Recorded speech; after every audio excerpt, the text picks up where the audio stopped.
Bases dropped on Tuesday. Thoughts here on the SDH Network. John, who you there? Thanks for dropping by, as you always do. Here is the rundown for the morning. Coming up bottom of the hour, our buddy Glenn Davis from Houston. We got a lot to catch up with Glenn about. I got to turn on my did it fry? Hang on just a second. What happened here?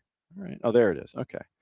We got a lot to talk about with Glenn. It's the first time that we've been able to catch up with him this season on MLS and whatever else has come across his bow. We have to let everybody in on, obviously, and catch everybody up on why he is not one of the voices of the Dynamo this year. And we'll kind of circle through that conversation. We'll talk Dynamo. We'll talk Dash. Dash are up for sale. Find out what that means in the interim, if anything, what it means to the NWSL, what it means to the city in general. Where the Dash is when it comes to being a part of the fabric of what's going on there in Houston. They've got this little thing going on this thing called the Cup that the world is chasing after, coming up in less than 100 days. We'll get the update there.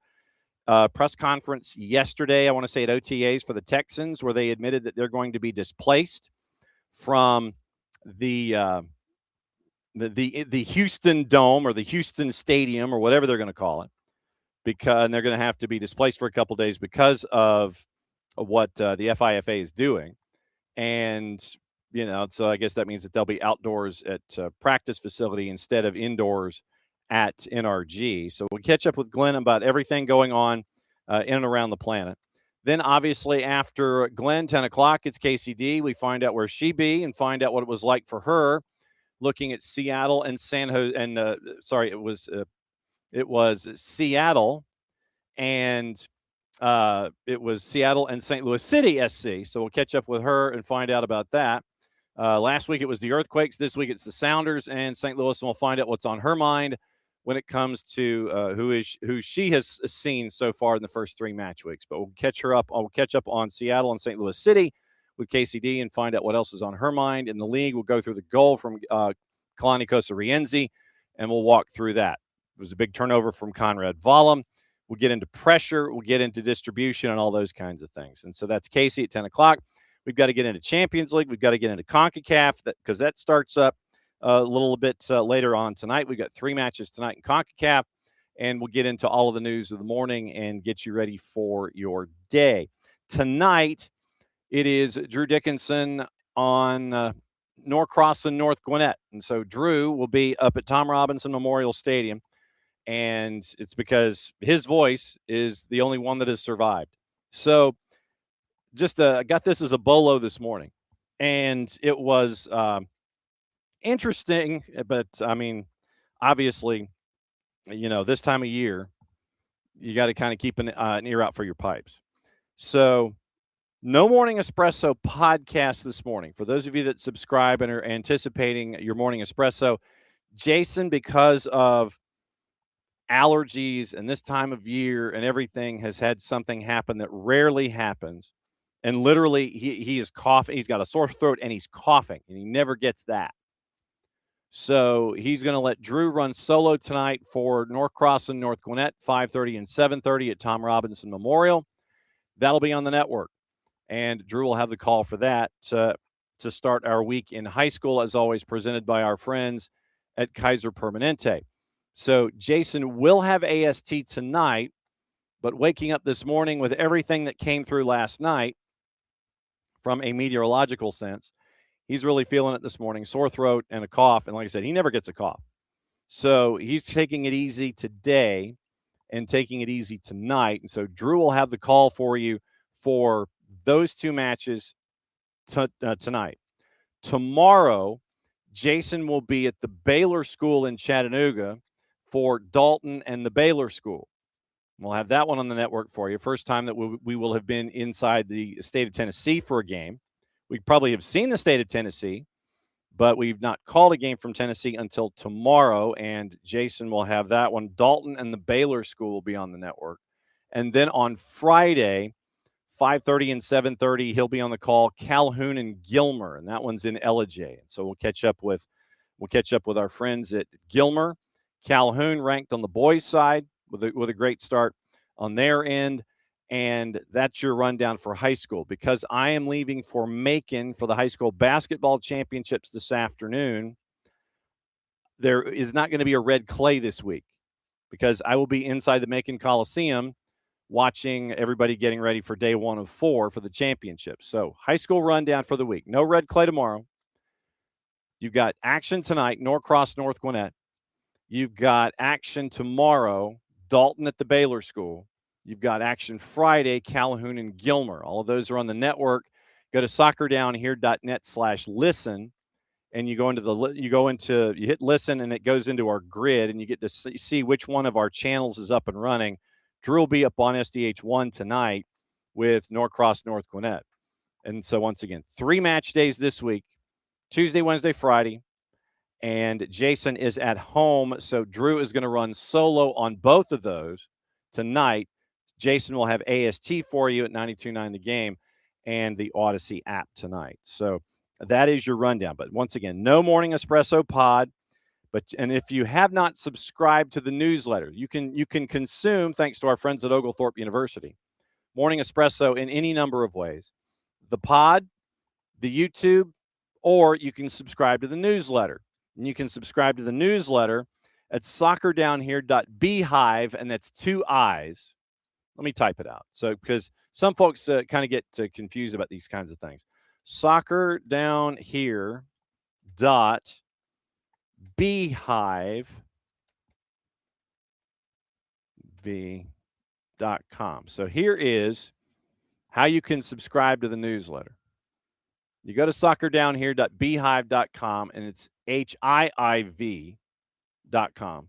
You get the newsletter in all of its forms, and it is your early morning Bible that leads you into us, which leads you into the rest of your day, which leads you into all of our other live stuff, and so on and so forth. So soccerdownhere.beehive, BEEHIIV.com, get you the newsletter. You can subscribe to that, and you can read today's espresso in that way, because Jason is trying to save his voice for later. All right. So we do have opening kickoff brought to us by our friends at Black Pitch Coffee and blackpitchcoffee.com. Ricky knows why I'm leaving to head down south. Wilcox. So Ricky's dad is from Rochelle, and his mom is from Southwest Macon. So that's some fun stuff in single A with Southwest Macon. Southwest Macon is going to be at 3:00 on Friday.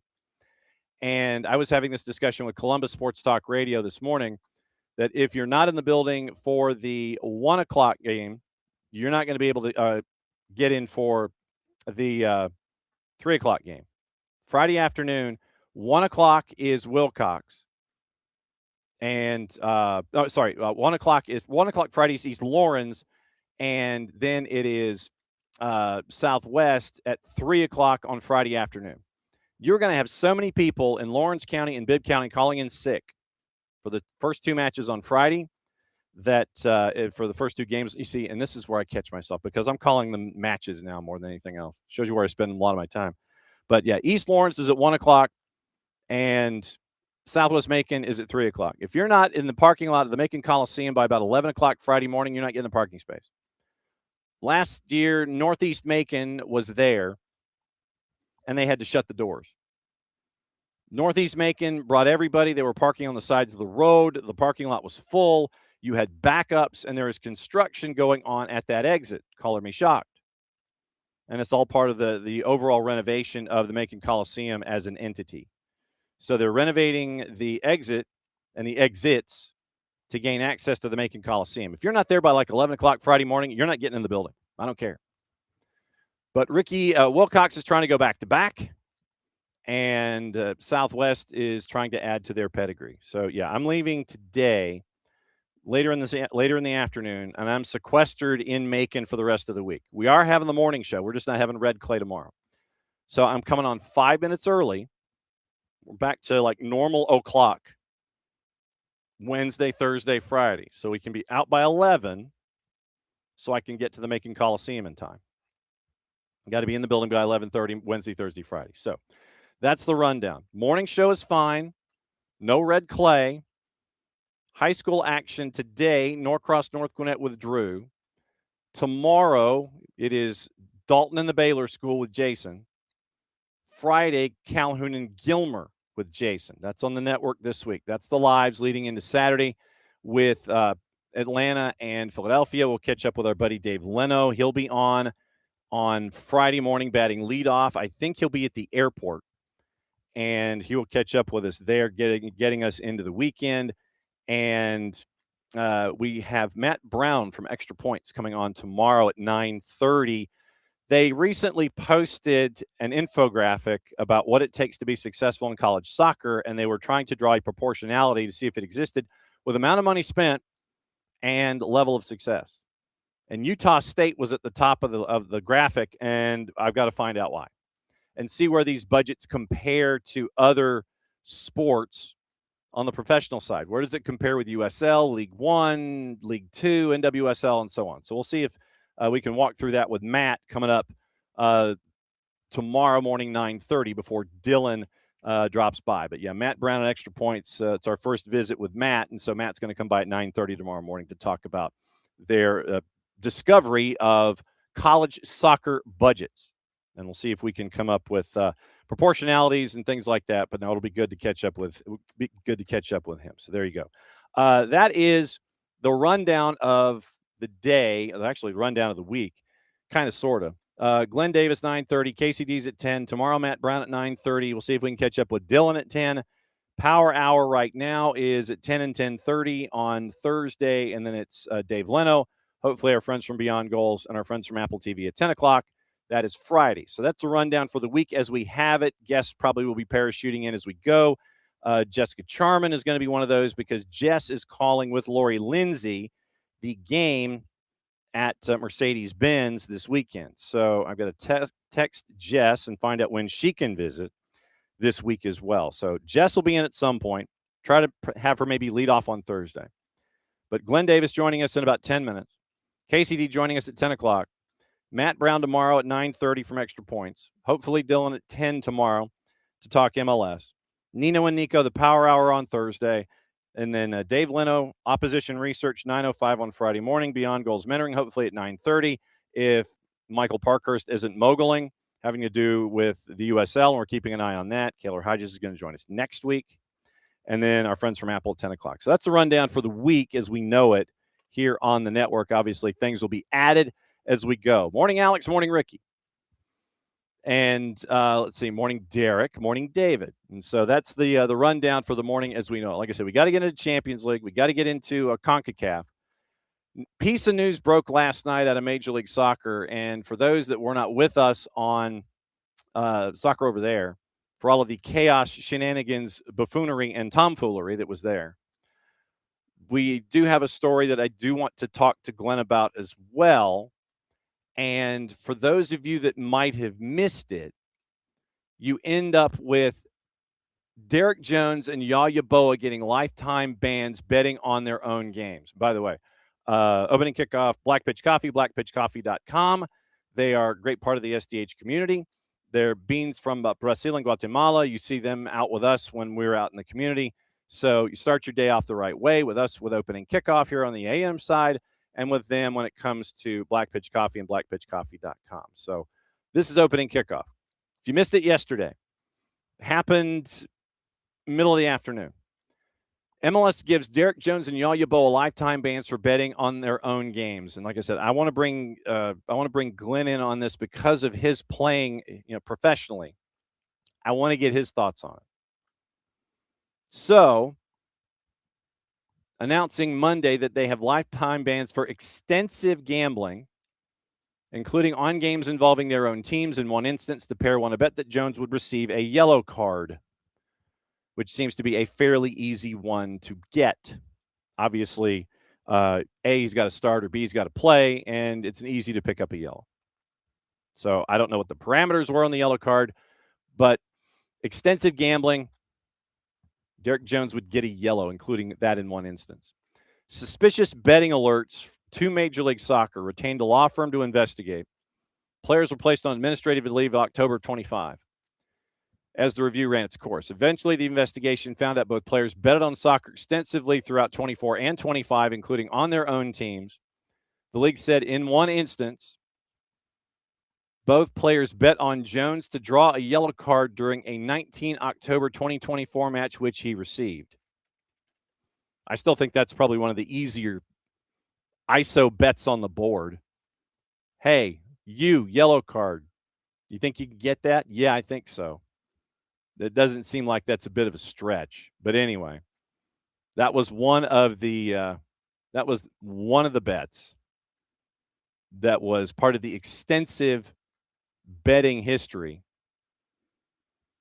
that was attached. Yeboah and Jones overlapped for one season with Crew in 24. Jones stayed with Crew for 25. Yeboah signed with LAFC, with whom he made 17 appearances. Mutually agreed to cancel his contract, now plays in China. And this is the second team in China that he is rostered with this season. We went into the Chinese Super League and all their shenanigans and how 9 of the 16 teams started on points deductions, and they started with negative points before the season started last week. Jones, born in Ghana, immigrated to the U.S. as a teenager, went through the youth ranks, Philadelphia, Nashville, Houston, Charlotte, Columbus. Yeboah came through the Right to Dream Academy, Manchester City, loaned, Wisła Krakow, transferred to Crew. With Crew, he was one of the best left backs in the league. With Columbus in 23, winning MLS Cup. Back in 21, the MLS Major League Soccer suspended Sporting Kansas City midfielder Felipe for betting on matches. Terminated his contract in 24 after he violated league gambling policies a second time. So there is, sadly, there is history retaining the law firm of Patterson, Belknap, Webb, and Tyler to conduct the investigation. In that match in 24, Columbus and Red Bulls, Jones received a yellow card in the 35th minute. League said it, quote, determined that players likely shared confidential information with other bettors about their intent to draw yellows. MLS has worked with jurisdictions that allow betting to remove yellow and red cards as a part of betting opportunities, according to Paul Tenorio over at The Athletic. 52 total jurisdictions, 41 allow betting, 33 of those do not allow cards, 15 changed rules after outreach from the league. MLS players undergo training that includes information about the gambling policy. Next time that we have our friend Greg Garza on, we probably should discuss this with him, considering his outreach that he has with the league on a yearly basis. Content created by Integrity Partners and players signing an agreement certifying they've completed their gambling restriction training. MLS said there was, quote, no evidence that was identified that suggested any of these betting activities affected the outcome of a match. Yeboah signed with Qingdao Hainu in China, scored his first goal over the weekend. So, like I said, when Glenn comes in a couple of minutes, I want to lead off with this, considering it's just the news of the morning, and we will get into that and discuss what is up in that regard. CONCACAF Champions Cup tonight. 3 games. How do they list it? North America? I'm trying to find my juice boxes here. So, CONCACAF Champions Cup. Philadelphia Union, Club America at 7 o'clock. Union a plus 163. Club America a plus 160. Draws a plus 250. I find that intriguing. Philadelphia is in a 3 matches in a week window, playing Saturday, playing Tuesday, playing Saturday afternoon. 9 o'clock, Monterrey and Cruz Azul, dead even, still at a plus 163, and your 90-minute draws a plus 240. 11 o'clock tonight, for those of you that are awake, LAFC is hosting Alajuelense from Costa Rica. Understandably, LAFC is a big favorite at a minus 385, draws a plus 650, and Alajuelense is a plus 950. Looking at your brackets, Cruz Azul and Monterrey. Cruz Azul beat Vancouver FC 8-0 in their opening round. Monterrey beat Selejeu 2-0 at home in the second leg to win 3-1 in the overall, and that's how they are paired up. Alajuelense was seeded through. They did not have a first-round opponent. LAFC took care of business with Real España 6-1 on the road and then won 1-0 in a rotated lineup at home.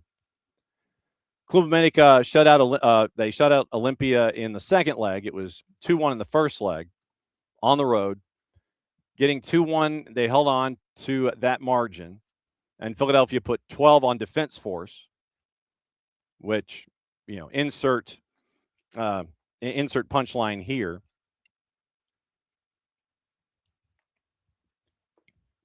But, yes, it was 12-0 in the two legs.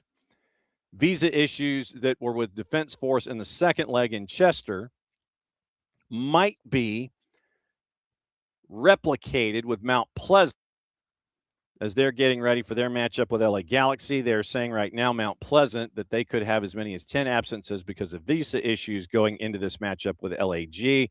Winner of that one gets Toluca in San Diego FC. It is that time. It is that time. Well, actually, he's early. He's on the Tom Coughlin scale. He's got his cup of coffee. He's 5 minutes early, which means that he's on time, at least in that scale. And so, of course, we always have to start the segment by running this. Hey, Glenn Davis here in Houston, Texas. A big fan of soccer down here. And remember, soccer matters. And he's absolutely correct. It does. What is up, sir? Good morning, John. Thanks for having me on, as always. I have to, again, commend you. You've got an outstanding studio. You put me to shame. Well, this took a lot of work and a lot of okey doke from the boss. And the boss, she is the interior designer, and she is the one who sits there and says, "Yes, you can do this. Yes, you can do this. That'll work." Like I said, the train track finally died. By the way, we had to have it reinforced. You see the L joints like right here. I do. After 13 years of that happening, they finally sunk, and the only reason that the whole thing didn't explode was because it was up against the curtain rod at the back.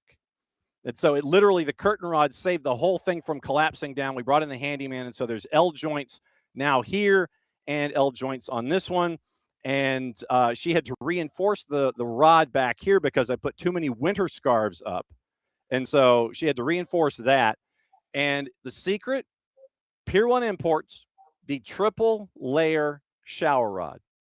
That works. And that's how I've gotten here and back there to work the way that it has. So triple rack shower rods from Pier 1 Imports and a reinforced train track from our handyman that he put in when we started the studio space. And you do pull-ups and commercial break. I do that before I go to bed. I take 45 minutes before I go to bed and absolutely just stretch out the day, do some isometrics and get all that stuff done, because if I did like push-ups and things like that, my body would rebel and it would sit there and look at me and go, "Bro, what are you doing? This does not work." I got a lot to get into with you this morning. My laundry list is full. Before you came in, and I'm asking this to you because of your history in Major League Soccer and because of your history as a professional athlete. The news that came down yesterday about the indefinite suspensions involving Derek Jones and Yaya Boa, and where gambling was, I could use the word infiltrated, but gambling was a part of their purview, and they decided that, oh, okay, hey, what if you get a yellow card? And they were betting on themselves and their own teams. Lifetime ban given by Major League Soccer. When you saw that news came up yesterday, what went through your mind when you were trying to process that? First word is inevitable. Yeah. Based on doing business with gambling and everything. I'm not a gambler, so I don't know the full details on all this, but I do know it's very attractive to people. It brings fans to specific sports that may not come at all. And then swift, hard action, I think, is the only way to go here. Lifetime ban is pretty harsh, but you know what? That's just to potentially challenge the integrity of the game is as bad as it can get. And when you were a professional athlete, were there any kind of like $5 bets off the side with players and things like that, or was it like the legit no, I'm not even going there, and the game is the game, and we're not going to mix the two? It wasn't even around. I mean, there may have been some guys having fun on the side, or a lot of that occurred actually in ethnic leagues, but not in the USL or the ASL, which I played in, because there wasn't the money in it. I mean, let's be honest, right? There wasn't the money in it, so yeah, this isn't even a thought back then. Yeah, I didn't know if there was like the little side bet deals or anything like that. Hey, I'll slip $5 out of my shoe if you do this one thing or another like that on the bench. My biggest stuff with you, and there's a lot to get into in and around the city of Houston. So this is almost going to be like a Houston potpourri for you this time around. A lot of folks have come out on social media, and they have pretty much opened up their flamethrowers toward the ownership group in Houston because you are not a part of the broadcasts in 2026. And it was stunning to hear, even more stunning to see. And then when folks in the market ask questions, the answers that were given by those in positions of power, you instantly refuted on your show, which we will have you promote as many times as you wish here in this particular segment. But it was distressing. It was disappointing. And it continues to be so on a couple of different fronts. It's not even really a back and forth. It's just literally, it is ownership says one thing, and then you come on and you refute it with your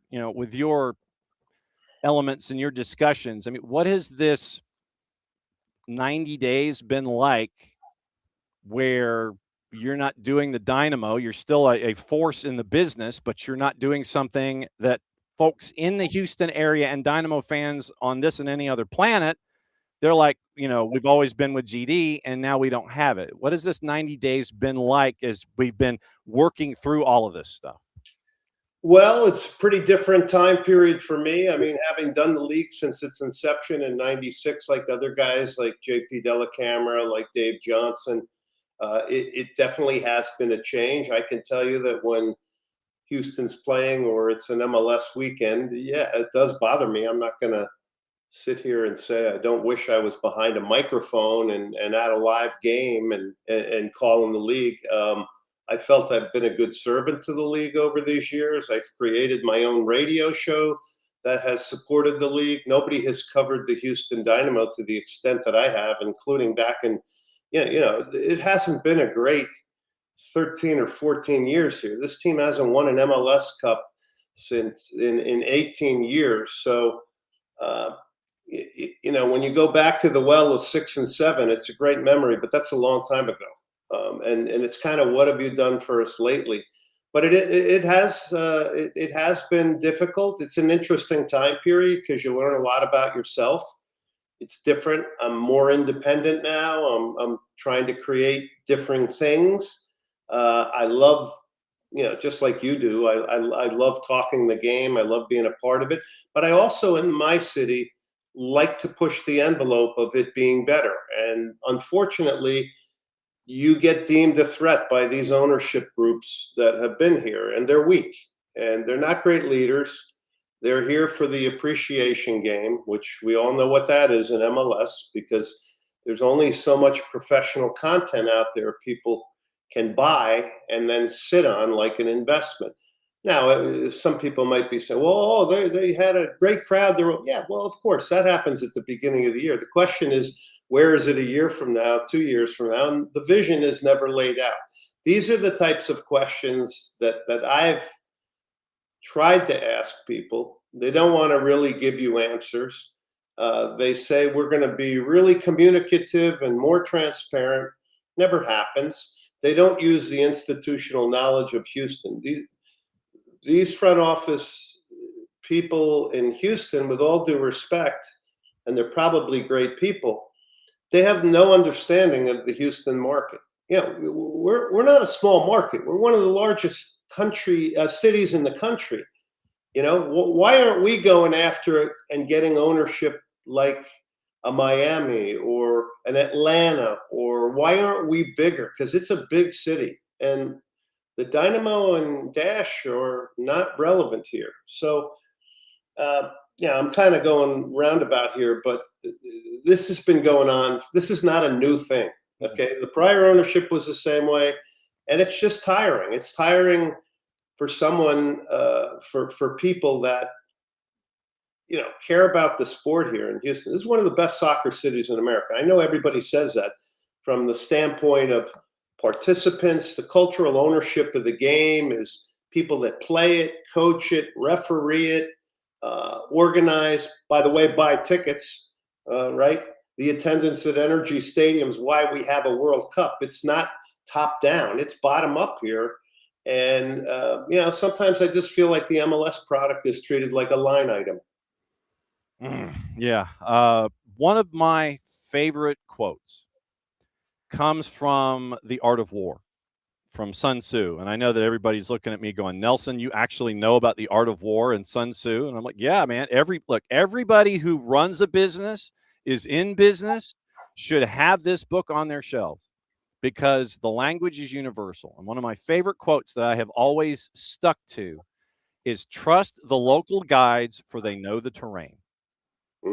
And that is something that I have had as one of my tent poles ever since I've been in this business. And when you have something that sadly is treated like a line item, because you and I have talked on this show in the past about if you were Grand Exalted Poobah of Houston soccer and how you would want to embrace everything and have everything interlocked and grow every aspect of it to where Houston is Katie bar the door, good luck catching up with us, and we're like number one and you can't touch us, whether it's Dynamo, Dash, youth, the whole thing. This is a topic, sadly, that you and I have had to continue to address ever since you've been coming with us in this 10-year run. And it's disappointing that in this case specifically, where you're concerned, that you are a part of the fabric of that sport here in the United States, and specifically there since you're based in Houston. And for whatever reason, they're just kind of like, nah. And it's sad that they want to go down that route. And the way that all of this has come out, it's disrespectful in a lot of different ways. Oh, and that's the big piece, and you nailed it. It's disrespectful to the soccer community. It's disrespectful to the city. It's paint a pretty picture. It's just put a tsunami of social media out. Look at all the things we're doing. But at some point, with the amount of years this keeps going on, you just go, how heartfelt is this really? Okay, and do you really believe people believe this? We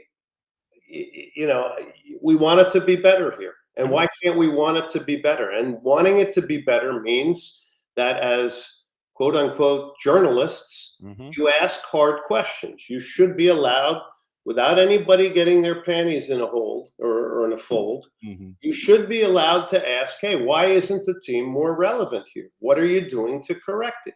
Why is the attendance low? Yeah. What are you doing to correct it? And, a couple of months of success doesn't change it. It just then falls back. And it's like a stock that just might move a little bit and then goes back. It's just the same thing, and it's fatiguing. And, we're going to spice the team up now. We're going to spend a lot this year, and we're going to tell everybody how much we're spending now. Yeah, after the team got gutted last year and you basically wasted an entire year. I mean, what does that say to a fan base about ambition? So, I don't want this to be no. We can talk about some things that are a little bit more positive, but I do think it's important to dial in on these things, because there are differing franchises doing things differently in MLS, and there are definitely owners that are in this for investment only. Yeah.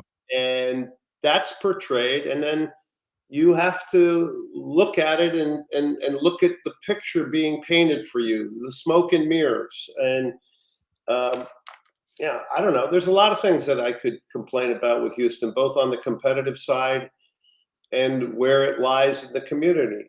And, one hand, people are saying, we want to be like the NFL. We want to be like MLB. We want to be like the NBA. You can't be like that if you're going to just corral and curb anybody's real interest in putting things on the table and talking about the game deeper. I've never been disrespectful to anybody.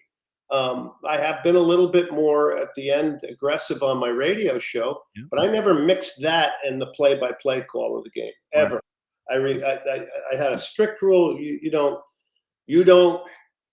Your thoughts on a radio show are not coming across. You're calling a game, and that's for everybody. So, yeah, it's kind of a tough. It's tough not being involved, but look, life happens. You go on. Yep. And one of the approaches that we have tried to have here, considering as much time as we spend, Jason being on color for Atlanta United and Maddie doing play-by-play for Atlanta United too, as part of our stuff here at the SDH, where it's me and Jason and Maddie and everybody doing the twos and all that.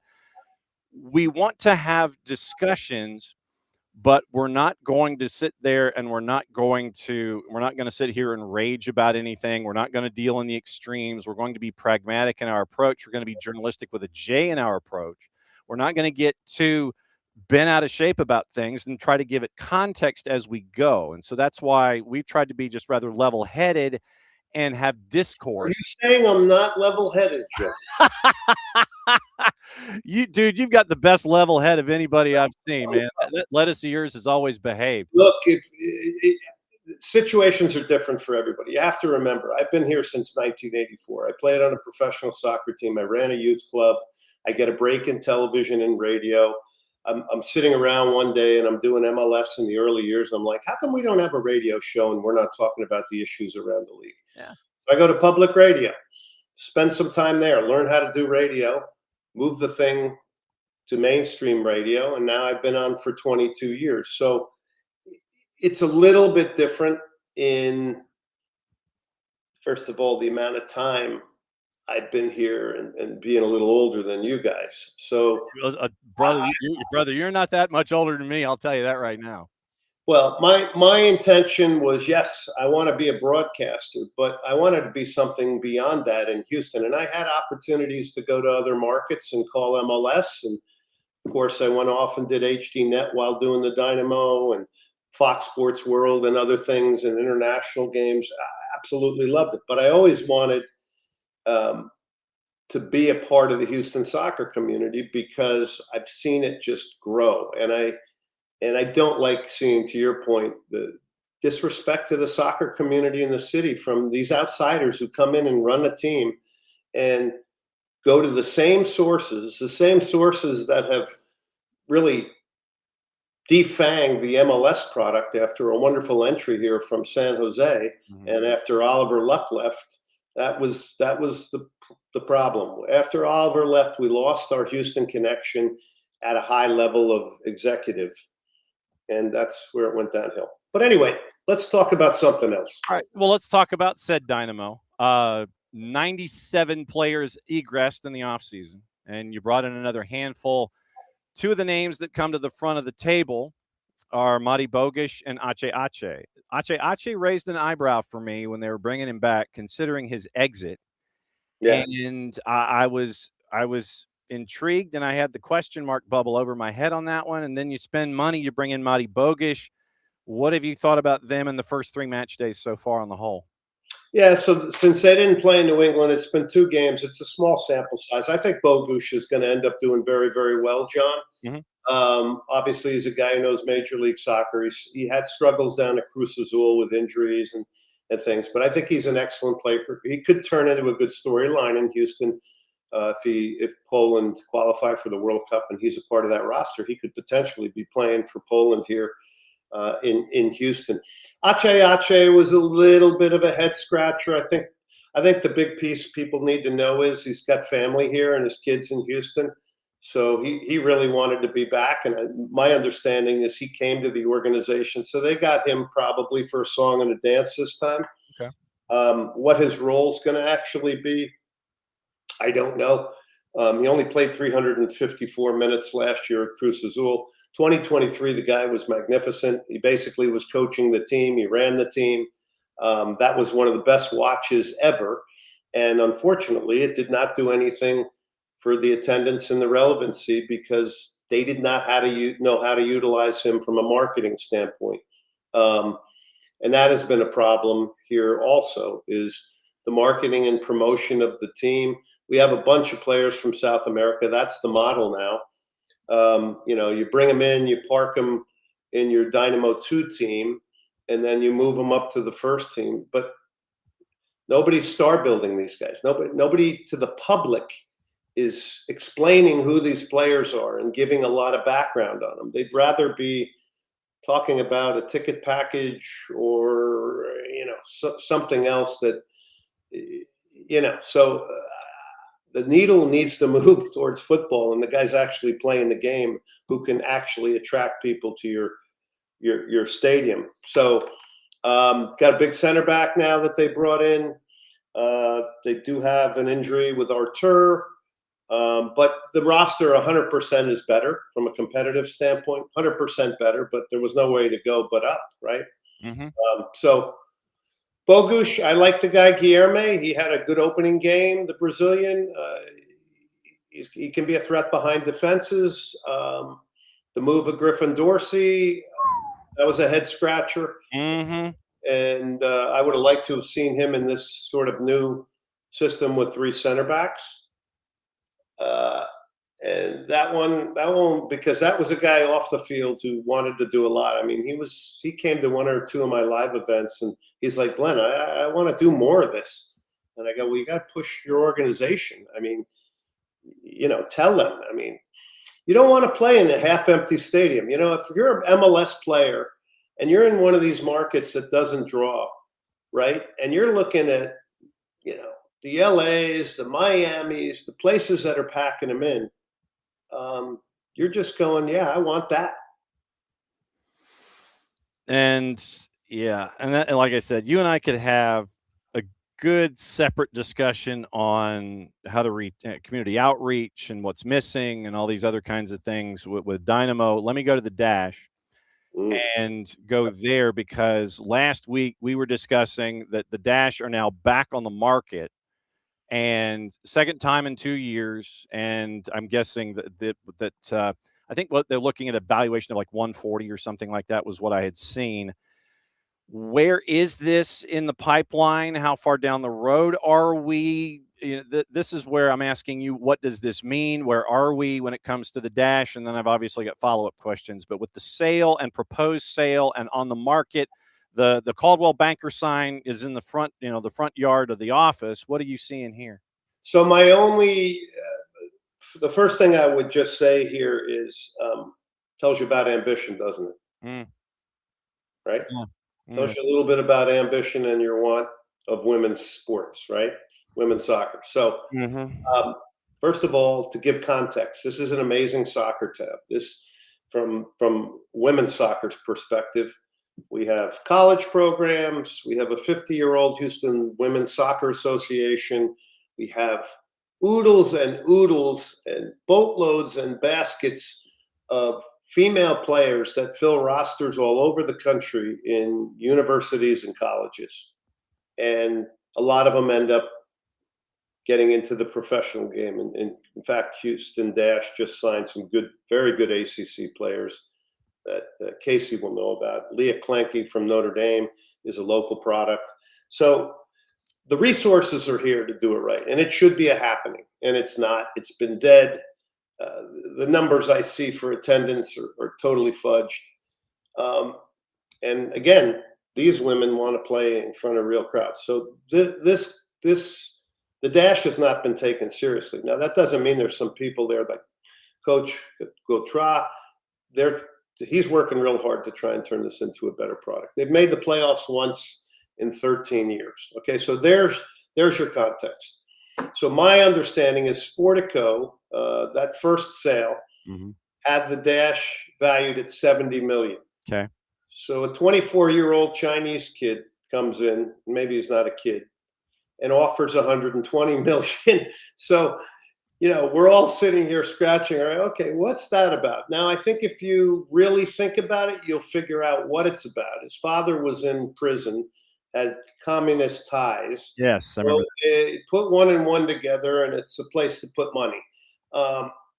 I think 100% the Houston Dash owner would have taken that money, no question. That happens. People still take the money, and the league blocked it because they knew this was not a good. Yeah, they're going like, wait a minute. So you want to go here with it? Probably not a good thing. And then comparatively, you see the valuation of the Dash, and these things are tricky comparatively to some of the teams on the West Coast, and it's not even close, right? Mm-hmm. They made the playoffs one year, and they had a coach, Juan Carlos Amoros, who left for Gotham. He did not want to stay here. He should have been retained. He should have been made the coach and GM for a year. Let him do that part of it, and then groom somebody for the role. I mean, these were easy decisions to make, in my opinion. They weren't even difficult. He leaves. He goes. I think he's won, 2 NWSL titles at Gotham, 1 or 2. He has not done poorly, no. No, and he's also won, I think, the international tournament as well. Mm-hmm. Yeah, they were in it. They were in it, and they were in the big tournament over in England, and they got bumped out by Flamengo 1-0. One of the Brazilian teams who played very well. That was very impressive to see what the Brazilian teams are doing. And I watched that game, and it's just a reminder that the world is catching up. We always knew that when these soccer cultures in the places like Brazil, Colombia, Argentina, wherever, started investing in this, taking this seriously, that the gap would narrow pretty quickly, and it has. It's just, again, it's another incredible opportunity that's being missed here for the women's game. I'm a big fan of the women's game, called Women's World Cups College, NWSL championships in the past, in the early years. And I just see how healthy a game it is, and what it can be, and how the women's game has just grown exponentially. So, it's just another missed opportunity. Nobody knows about the team. It's not relevant, and there you go. He wants to get rid of it. And that's called offloading expense. And I will tell you this, John, it was not a good move to have added this team when it was added, 2014, because at that time, the core business, the Dynamo, was struggling hugely. I mean, we've had lots of bad years down here. Yeah, you're going to occasionally make the playoffs in MLS. Come on, 18 out of 30 teams make it, and you'll get a blip. The question is do you then ascend from that? Does it lead to more relevancy? Does it lead to more marketing, media coverage, and all this? It never does. This was not the time to bring in a women's team here, because just to acquire it without putting resources into it and building it and growing it and having a plan to make it something special, and that's why you're where you are.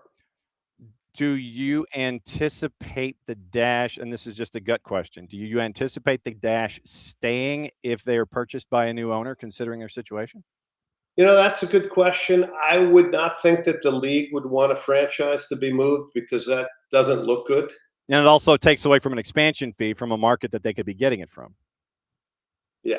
So, I mean, a lot of people logically say, oh, what about Austin, or what about, other places, San Antonio. But yeah, I don't think the league would want the team to be moved. Okay. This World Cup thing that's going on, I don't know if you've heard about it. It has about it more down here. Yeah, it has its thing. You have been hitting it as hard as humanly possible. And what we have been trying to do is reaching out to each individual market and talking to folks of import and power and getting progress reports as we're going, where they are with infrastructure, whether the challenges still, since we're under 100 days, are you panicking yet? Are you pulling out your hair? Are you comfortable? Are you cool? Where is Houston right now in preps for this World Cup thing that's coming up? How comfortable are you with outreach, all of the extracurriculars, infrastructure? Where are you right now in seeing all of this coming to the fore? Where are you right now with that? We've had some really interesting things going on. So I think it's at a simmer. I think it's pretty amazing that a lot of people are not aware of what's coming. And that includes just the general public and businesses. There's a lot of infrastructure being changed right now. They're doing a lot of work down where the fan zone is going to be. There's a promenade being put in on Main Street downtown. So there's a lot of that you can visibly see. There are some announcements, legacy and things like that, which get put out. They don't have a lot of details. Nobody ever asks any questions about what it exactly is.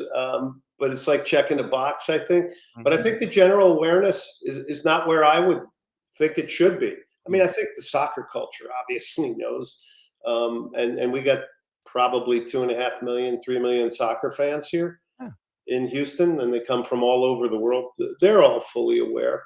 I think the business community is starting to get a little bit more aware. I think the general consciousness is getting aware. But I the committee I know has a lot of things to do, but I will say they don't get passing marks on the ability to weave the entire city and soccer community into this massive event that's coming. I think they're not doing well with that.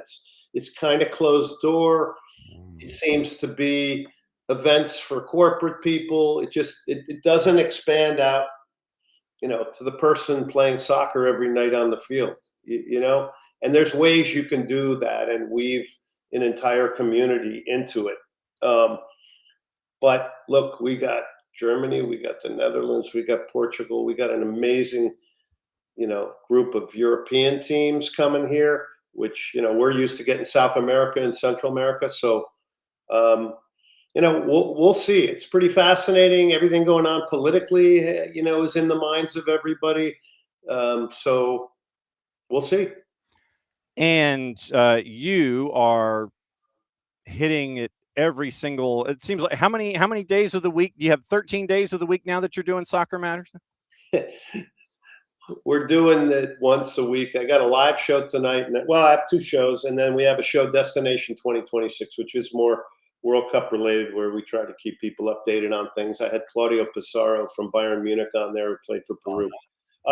So one of the really great outgrowths of this, and I know you guys know a lot about this, John, is that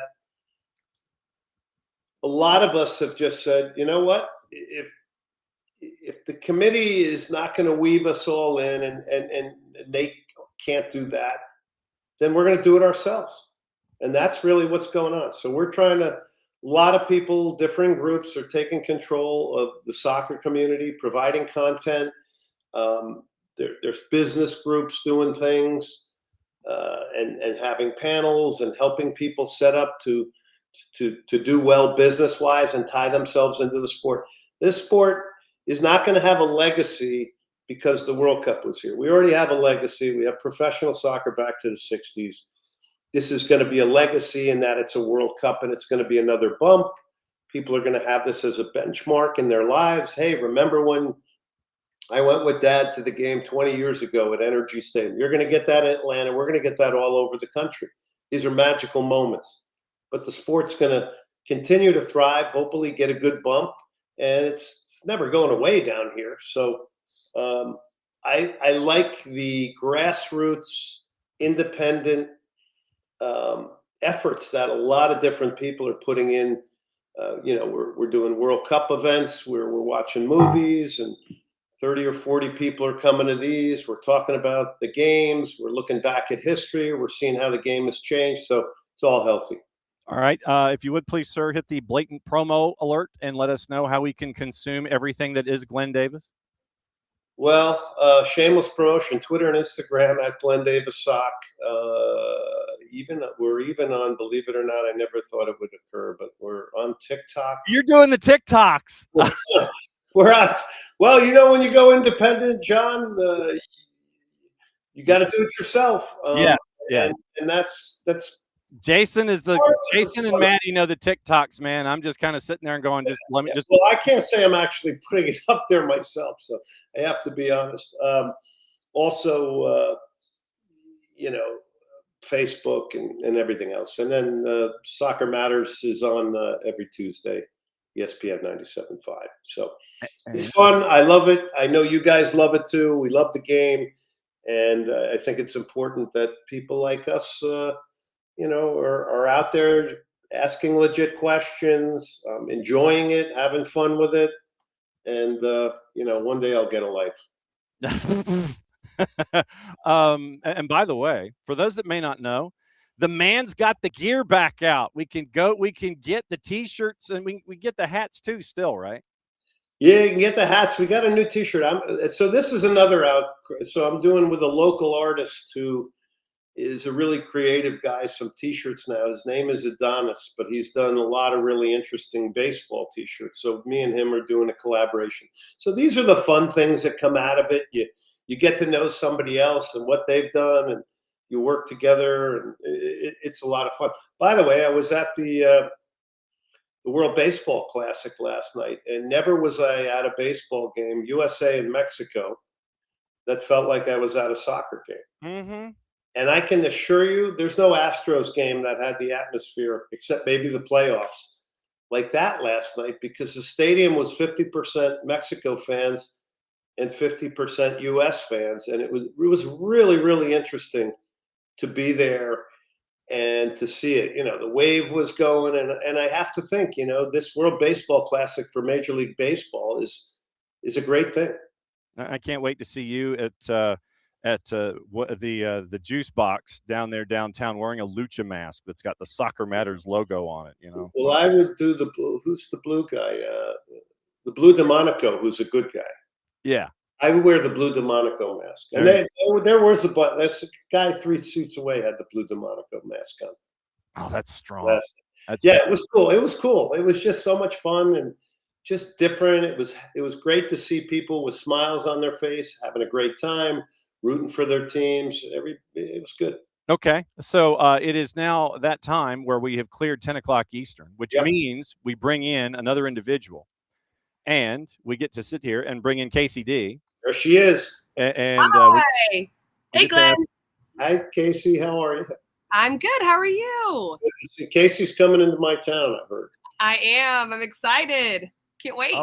Oh, sweet. Okay, so the ground rules are when we have a guest coming in and a guest leaving, that the guest who is leaving, so we can have an appropriate handoff, has to have a question for the person who has come in. I do not know what this question is. I don't know what the topic is, but Glenn can leave and go continue his morning.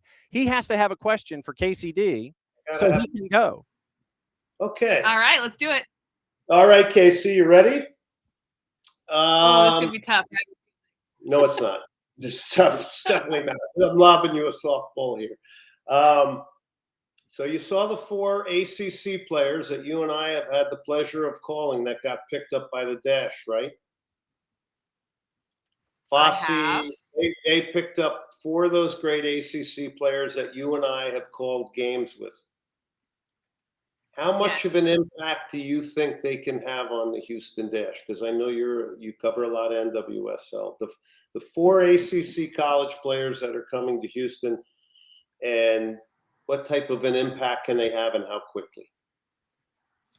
Great question. I think it's always a little bit tough to expect a lot of first-year rookie players to have this massive impact. And it's not because of the quality of the player. And you and I both know, Glenn, every time you go up a level in what you play, the speed of play gets faster. Therefore, the speed of thought has to get faster. The nuances of tactics is at a different level. So I do think that they'll be impactful in ways from just coming in, energetic, athleticism, good ideas and movement in front of the back line. But to think that all of the rookies can come in and change a program or change a club or take it to the next level, I think can be hard. I think it can be done by committee. We know, we covered it. All of them have been able to impact at the collegiate level, not even just a little bit, a lot, like top college players. So I think for the long term, it's better than in the short term, if that makes sense. Yeah, Leah Klenke's the other name that I'm remembered. I loved her in the White. Yeah, she's a I love local. her. She signed, Yeah. and I sat on the plane, and it was her parents I ended up getting on the plane with. On the Oh, way was back. it? Yeah, Oh, yeah. I like her a lot. Those are 4 top college players that you think coming from top programs that are ambitious, and I just think they can have a healthy impact, like you said. I definitely think from a training environment perspective, from pushing players that are already there, and then if 1 or 2 can either push into that starting lineup or be a really good catalyst off the bench, which like a Clanky, like a Fossey, like they can have that 10, 15-minute impact, I think, with the type of players they are, especially more than the other 2. You know, just with the type of players that Fossey and Clanky are, I think they're kind of super sub type of personalities. Sometimes it can take players that are used to playing more centrally or playmaking, take them a little bit more time to get involved. Okay, I better go before I get John mad. But one thing I want to remind you, John, one thing we have to remind is that, because I've been in this situation, you know, all these players that are on the Houston Dash are hearing about potential sale, potential sale, potential sale. It's a little unnerving and can be. Okay, say goodbye to me so I can go. Goodbye to me. You can come back anytime. We'll see you, my friend. Bye, you guys. Bye, Kacey. Thank you for having me on. There goes Glenn Davis. And it's always fun to have Glenn because Glenn was one of the, and full disclosure, Glenn was one of the first ones with us that we could sit there and we could knock on his door and go, you know, hey, can you come on to this show that's based in Atlanta? And, you know, he didn't know us from Adam or anything, but yeah, with me and Jason, and yeah, he's been a great friend to us ever since we started. So he gets full credit. Oh, what's the mug this morning, by the way? Tobacco Road, amazing golf course in North Carolina. Are you a golfer, John? If you want to call what I do on a golf course golfing, sure. Well, same for me. So can you hear me okay? I tried to change up locations. If you can't hear me, I can move. No, you're good. No, you're absolutely fine. Yeah, you know, birds may invade or something, or car horns and, you know, alarm systems may go off, but no, you're fine. Yeah, I don't get to play enough. And I'm still trying to get adjusted to my new set of Callaways because I had metal shafts on my clubs forever, on my irons, and I was about 2 clubs ahead of normal distance. So I was hitting 9 irons, 150, that kind of a thing. But then they rusted and died, and so I'm now on the fiberglass shafts, and I've had to dial my game back to absolute 0.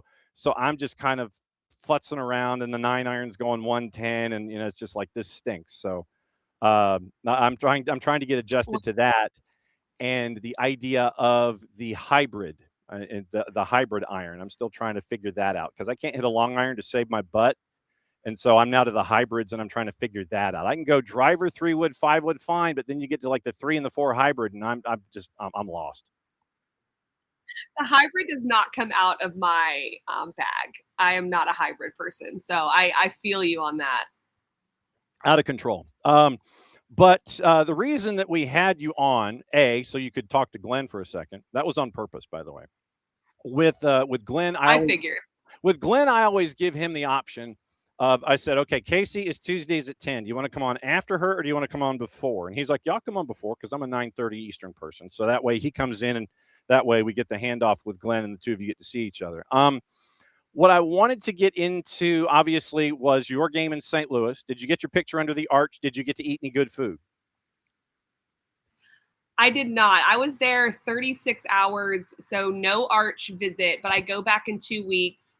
So I will definitely be going. And the PR team at St. Louis City brought Christian and I amazing food up to the booth. Jenna, Nia, and Taryn, they have to give them a shout out. They brought up toasted raviolis, a Rice Krispie, a Philly cheesesteak sandwich, and I had eaten just before, and I didn't even care. I was like, I'm going for this. So they were unbelievable. So I didn't get to go out, but they brought it to us in the booth, and I appreciated that. Okay, just checking. You know, I've got to send you the places that you need to go when you have more than 36 hours to do that.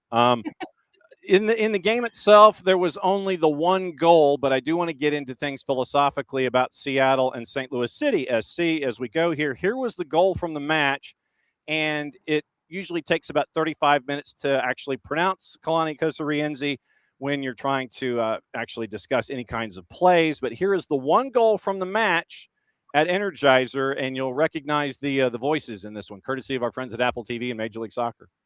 The Sharks are circling the one-touch for Jesus Ferreira, who tracks it down. And St. Louis able to reclaim, but it's given away. Big error here. Kosarienzi! Brilliant!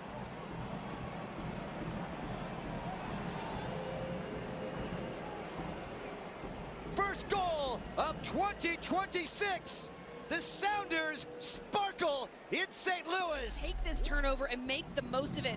Vollum looks like he's going to play out long, decides to keep it, but Ferreira's there right away. He picks out Kosarienzi, and what I like from what Kosarienzi did right there at the top of your screen is that he's able to get that first touchdown. This is a tough ball to bring down, but the composure, he uses the speed against Edelman in that moment, and then he keeps it really low. But this is a mistake you can't make in your defending final third. Too many numbers in and around the box. Some sweet feet from the Seattle sub off the bench. Now, Conrad Vollum cannot do what he did in that play. Number one, he cannot do that.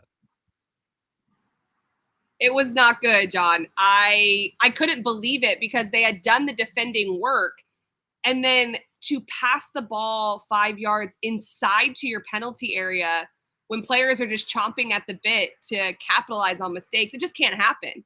And you can give Kosarienzi all the credit in the world for what he did and his finish, but he should have never been put in that position. And it was a massive mistake right in front of goal.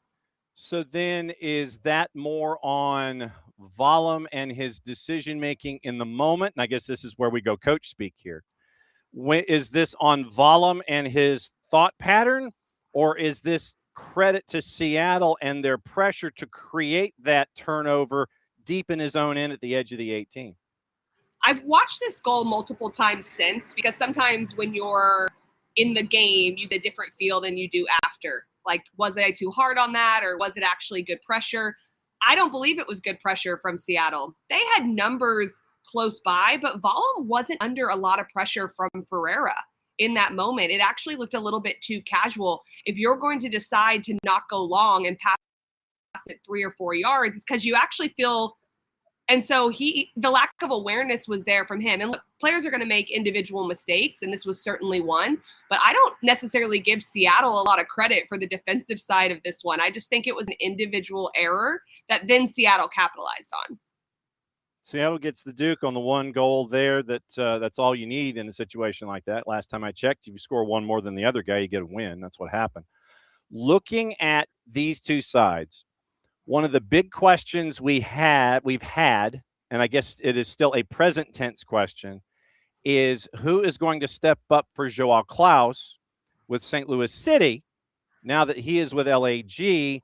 And obviously, Edu Leuven has far more important things to focus on when it comes to family right now. Anyway, who is stepping in? Would you anticipate stepping in to take that offensive mantle for St. Louis City this season here in 2026? Fortunately or unfortunately, how you look at this, I think it has to be done by committee right now. I don't think someone has emerged that can take on the entire shouldering of the offensive output. I think Cordova can come in. We saw immediately that he was a bit more of a vertical option for St. Louis City. So I do think that will be helpful for them. I love Hartle. I think that he operates really well in front of the back line. And then you have that work rate and the energy of Betcher.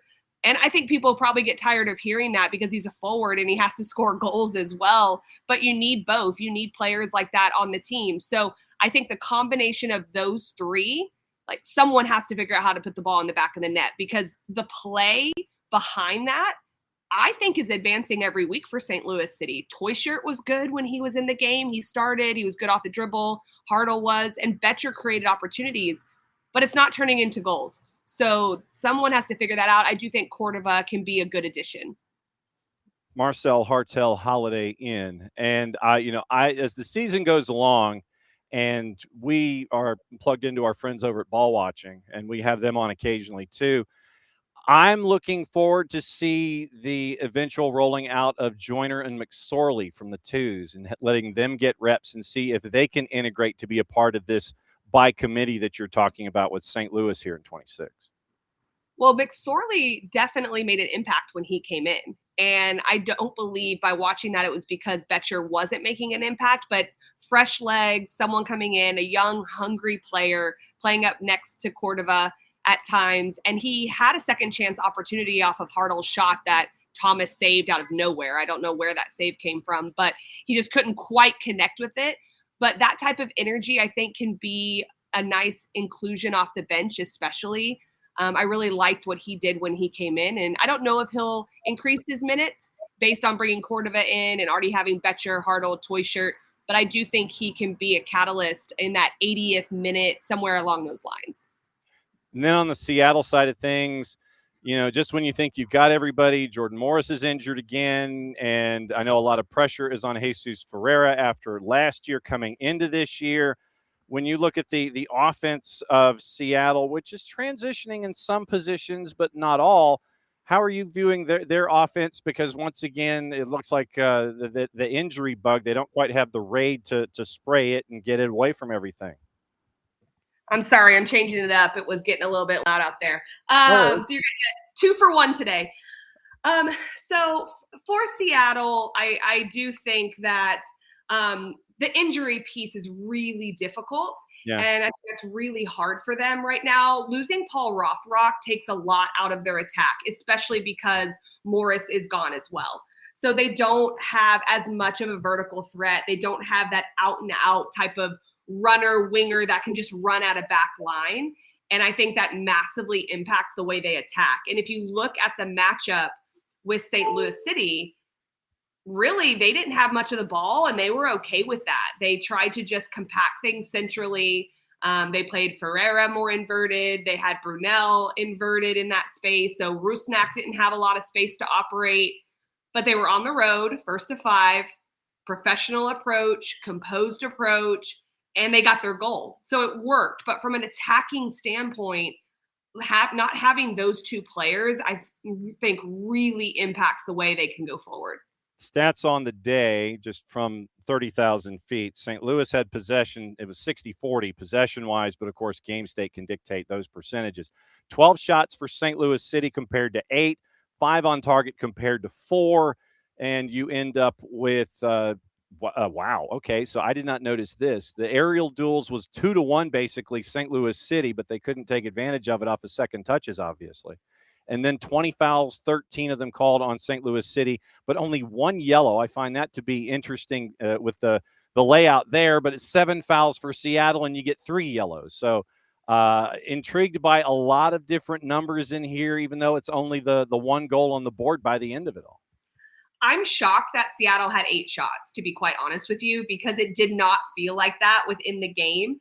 And that's not necessarily a knock on Seattle. No. After talking with Brian Schmetzer, he was honest. He said, we're going to try to always play the way we do, but we're on the road and we're going against a team that is possessing well, that is growing in their season. We have to be smart. And I really think that they took a very good approach to this game. And anytime you get a goal, it just helps. But I'm in shock because they didn't create much going forward. They just looked comfortable in their 2 blocks of 4. Let's make it hard on St. Louis City. A team had trouble scoring, and the game plan worked to perfection. Yeah, when Seattle is on the road, a lot of the times it is not a fun watch because their mindset a lot of times going in is, I'm going to get in, I'm going to get out, and if I've got a point, great. I'm just going to try to come out of here with something. If something happens in a transition moment like it happened against St. Louis City, then we're clinical, we finish, we're 1 up, lock it down, get out of Dodge, and make sure that that you leave a 20 on the counter for the help when they try to clean out the hotel room. I mean, it is literally have a moment, collapse on that moment, make it happen, be clinical, get out of Dodge. And if it's 1 or 3, then that's all good. And we've done what we were supposed to do. The professional broadcaster in me had no opinion on if they scored their goal 2 minutes into the second half. But the fan in me was like, oh my gosh, they're going to sit back now.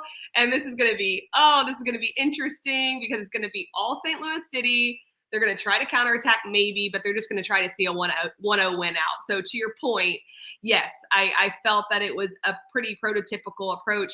You know, in talking to Brian Schmetzer, it was kind of funny because both teams have pressed a lot this year, like high pressure, especially when Seattle, like you said, has been at home. They pressed really high against Colorado. They were suffocating, and Schmetzer said, "Oh, we're gonna approach this game the same way." And so I was looking forward to that. And then it was a little more of a composed approach. They took some moments to press, but can't say I blame them. No, and you look at the starting 11 for them, and you had a lot of kids that have come up through the system. You had Di Rosario running point. You had Brunel. You had Jackson Reagan, who's a couple of years in, but he's come through the system. And you mentioned in the past, you know, KKR and Rothrock and such. And so it's that system that they've built coming through Tacoma and coming through the academy and knowing what you're going to be asked to do in these situations. It literally is, you learn when you're young. Doesn't matter what it says on the driver's license. If you're good enough, I'm going to plug and play you, and you know what to do in these situations. And there's no intimidation factor at all from these younger players when they come and get plugged in. There's really not. And I when I'm doing my prep for Seattle, I'm always a bit surprised in such a great way just by the longevity of their entire club, where you look at Brian Schmetzer, you look at even support staff. And I was talking to some support staff, and how long have you guys been here? And it's amazing, like, how much longevity do you have? And that goes through into the academy, into the second team, all those things. People want to be there. And so there's that atmosphere that's created that can be really conducive to a young player being able to step in and contribute as well. What else did you get the chance to watch or glance at from match week number 3? What else did you do while you were sitting in an airport? This week, I actually didn't get to watch hardly any games. I did watch the New York City FC game. It's that early game that Jess Charman and Ian Joy were on against Orlando City. Wow. That was a situation. And I feel bad for Orlando City and Oscar Pereira with getting that red card early. I mean, I don't know what was happening there, and then it just all fell apart. You kind of have to throw that game away, but when you've had the 2 previous games they've had, it's incredibly difficult to do that. I saw a little bit of the DC United Inter Miami game, but I was starting to prep and finish getting ready for mine. So unfortunately, not as many games watched this past weekend. Well, but so all right, we'll talk purple team in NYC here before we get into where you're going to be this upcoming weekend. So Maxime Crépeau handles the ball outside the 14, which might have been what it is in the actual dimensions. It's technically, yes, he handled it outside the 18, but I don't think it was 18 in the Bronx. I mean, have you called games at Yankee Stadium? No, I was at Citi Field. Citi Field, not much different. Yeah, no, it's the 110 by 73, I think, was what Peter Vermes measured it at in the Bronx. But yeah, Maxime Crépeau handles the ball outside the 14, and he's inside the arc, which is a boo-boo. And then you get that red, and then everything changes. And I've got my spidey senses out in Orlando. Oscar Pereira just has not been a very happy person with the layout and the makeup and the transactions ever since media day. There was a part of me that thought he might get tarmacked, and just from you lose on the road 5-0 like that, and you're still trying to get adjusted with all the U22s that are new coming in and all the new faces and all this integration, and you get thumped like that. I mean, when you are not that you have been in this situation, but I'm sure that you know fellow coaches who have been. When you have a blowout like this, put your coach's hat back on. When you get a blowout like this, how do you learn from it but not dwell on it in a situation like that? I think this is one that you have to throw away mostly. There was a player mistake that completely changed the game. But I think it's more than that. You have to look at, they conceded the goal quite quickly after. I think it's the double whammy of that. Because how many times have we seen teams go down a player and be the better team? That happens all the time. But when it's a goalkeeper and you've got to bring a goalkeeper off the bench that has had no chance to warm up, that has had no time, that mentally, yes, you mentally have to be ready, but mentally probably never thought he was going to be in the game. And then you also concede a goal within, I think it was 2 minutes, maybe 3 of the red card.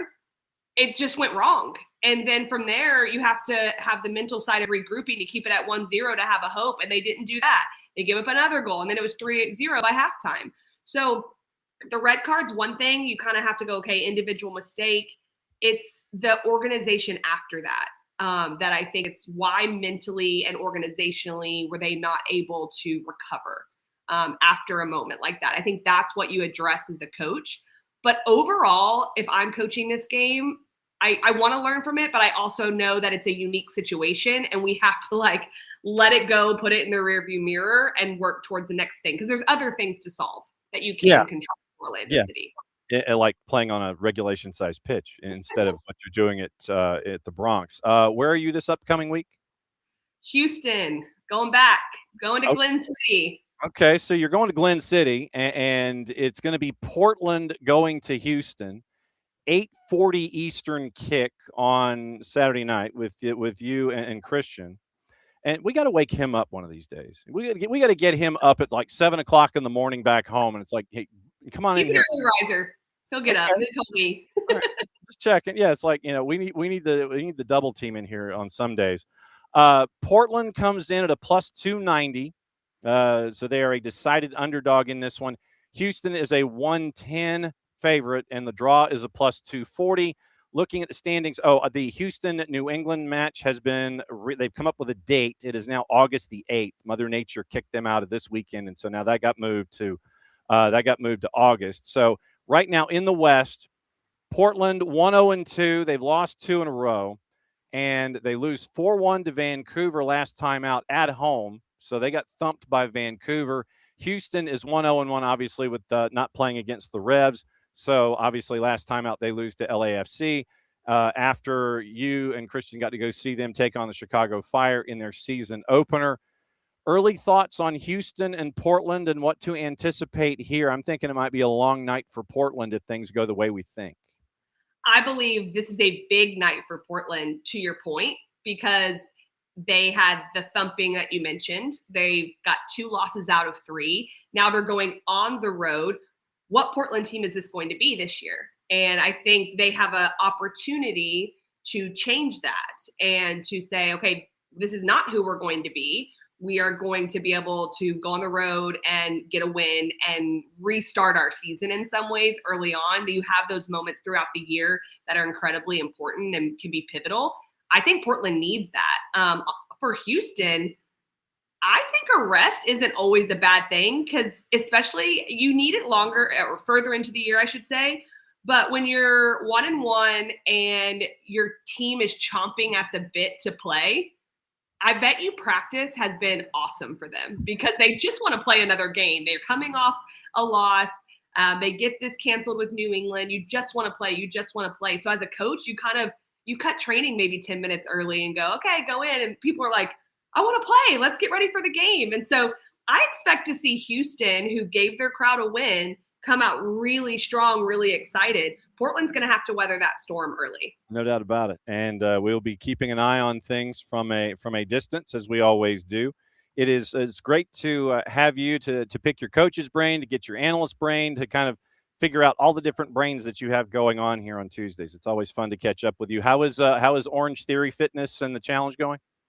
It's going well. I did talk to Jamie Watson and told him that I said we were Orange Theory competitors and he had to hop on with us. So he's in for a Tuesday. We'll get Christian on here at some point. My knee's bothering me. It's telling me I'm old. So I'm having to, chill out a little bit. I went 5 days last week, which I think was a little aggressive. Whoa. I'm back to 3 or 4. Whoa, aggro Orange Theory. I mean, come on. I know. I'm going on the road too. So it's like I'm doing 3 or 4 at home and then 1 on the road in each city I go to. And I just did a little too much last week. So we're going to do 3 or 4 this week. Okay, just checking. All right. So we will see you this time next week. We will discuss what happened with Guilherme, Ache, and Matty Bogish version 2.0 for you, and find out how they go up against Portland. Be safe, and don't over orange, okay? I know, that's good advice. That's really good advice. Don't over orange. And yeah, so yeah, it's gonna be fun to have you and Jamie run and smack on each other about orange fitness. That's gonna be some good stuff. Yeah. All right. Be good, Case. We'll see you next week. Have a good one. All right, there goes Casey D. So she is going to go and hang out with Owen and do more orange fitness. Okay, so yes, and so Wiley, the City Museum, not super far, and the Chess Hall of Fame. I was awful at chess growing up. I was horrendous at awful. Oh no, prejudice counters just a good. Okay, so seeing that, they're going to get blocked. And they are going to get, they're also going to get reported. So tomorrow morning, and I don't know if you saw this or not, but there is a new team that is going to be added next season in MLS Next Pro, and they are in Cleveland, Ohio. And so we are catching up with the head of that campaign, and we will find out about their soccer-only stadium that they're building as a part of this whole thing. And we'll find out about MLS Next Pro in Cleveland tomorrow morning. So that's going to be at 10:30. So it is going to be Matt Brown at 9:30. See if we can catch up with the busiest man in the Northeast with Dylan Butler at 10. And then we're going to catch up with Noah Tumer, who is the head of Cleveland Pro Soccer. So we're going to catch up with them. The announcement came out this morning, and they're off and running, and they're getting ready for 27. 26 season's already started, so they're really on the clock.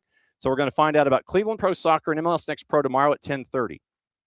So it's kind of evolving here into a pretty stacked week, no real surprise. So Matt Brown, Extra Points at 9:30. Hopefully catch up with Dylan Butler at 10. Noah Tumer from Cleveland Pro Soccer at 10:30. So that's tomorrow here on the morning show. Morning, Abby. Morning, Alex. Morning, David. And I think that's who else has joined us since, except for Prejudiced Counter Jay Skunig. At least they didn't once again give us anything tied to a Russian website. I mean, legitimately, when someone sends you a bot, or someone is a bot, and then they send you to a Russian website, a .ru, that, I mean, that if you wanted to give them the benefit of the doubt, like if the name was a name and it didn't have like a name and then just characters, but if the name was a name and then you end up with everything normal, you click into it, and then it sends you to the Russian website, then you probably got. But when this nonsensical name sends you to the Russian website, doesn't even give you the moment to sit there and think that it might be okay, then no, that's easy. So morning, Abby, and morning, everybody. All right. So Cleveland Pro Soccer is joining us tomorrow at 10:30. Let me write this down so I don't forget, because this week I probably will. So Noah Tumer from Cleveland Pro Soccer at 10:30. Cleveland Pro Soccer. All right, so there we go. That's the morning. We're coming on Wednesday, Thursday, Friday, 9 o'clock, because I've got to be out the door by 11. And so because of that, I'm going to slide everything forward 5 minutes. So 9 o'clock instead of 9:05, Wednesday, Thursday, Friday, because I'm in a hotel room in Macon that I'm leaving for later this afternoon for the basketball championship. So we'll see. We'll see folks down there for that. But yeah, I will be in a hotel room until 11 o'clock, and then I've got to sprint out the door and go to the Macon Coliseum. So that is the week for me. Nothing much has changed. The only thing that has changed is that there's no Red Clay soccer report tomorrow. High school tonight, 5:30, 7:30. Drew's got Norcross and North Gwinnett. Tomorrow it is Baylor and Dalton at the Baylor School in Chattanooga, the home for the Spanish national team. And then on Friday, it is Calhoun at Gilmer in Ellijay, and Jason will have the call for that one. So those are our matches leading into Saturday with Atlanta and Philadelphia Union. And then Sunday, it's the Twos in Huntsville City, pregame at 6:30 and kickoff supposed to be at 7:02. So we'll see what happens for Jose Silva and the team as they're getting ready for home match number 2 on the season after getting the win over Carolina Core this past week. All right, let's get into everything else that's going on this morning.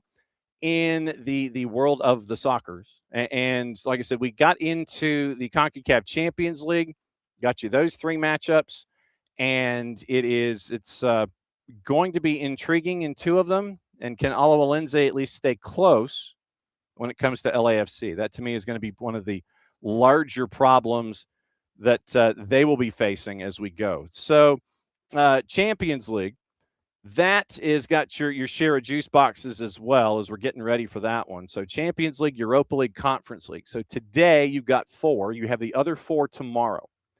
Today, Galatasaray hosting Liverpool. Liverpool on the road, a -133. Galatasaray and our old friend Mauro Icardi is a +359. Your draw is a +309. The others are at 4 o'clock. Because remember, we sprung forward this past weekend. So that's why your timing's off a little bit. Instead of 12:45 and 3, it's 1:45 and 4. 4 Eastern, Atalanta and Bayern Munich. Atalanta at home is a home dog at a +380. Bayern Munich a -147. Your draw is a +340. Atletico de Madrid, -143 at home against Spurs. Spurs a +425. And the draw is a +280. Newcastle and Barcelona. Newcastle is only a slight underdog at a +165. You can get Barcelona at a +150, which is interesting in and of itself. And the draw's a +290, but you can get Barcelona at a +150 today going to Newcastle. I'm intrigued. So it will be interesting in those matchups. The early juice boxes on tomorrow, and like I said, we'll update them as we go. Bayer Leverkusen is your 145 hosting Arsenal. Arsenal, big favorite, no surprise, at a -175. Bayer Leverkusen a +500, draws a +320. Your 3-4 o'clockers. Bodo Glimt, dead blank and even with Sporting out of Portugal. +160 on either side. The juice boxers have thrown up their hands on Bodo Glimt. They don't know. They don't know. So it's a +160 for both Bodo Glimt and Sporting. Draws a +270 on Wednesday. PSG hosting Chelsea. PSG is favored, even after losing last time out to Monaco. They got thumped by Monaco, too. Thank you, Flair and Balogun. PSG a -108, draws a +280. Chelsea is a +270. Real Madrid and Manchester City. Manchester City is a road favorite tomorrow at a +104. Real Madrid a +250, and your draw is a +290. A couple of those are intriguing. Barcelona at a +150. That's an intriguing one for me. Obviously, Bodo Glimt at home against Sporting at a +160. I'm liking that one, too.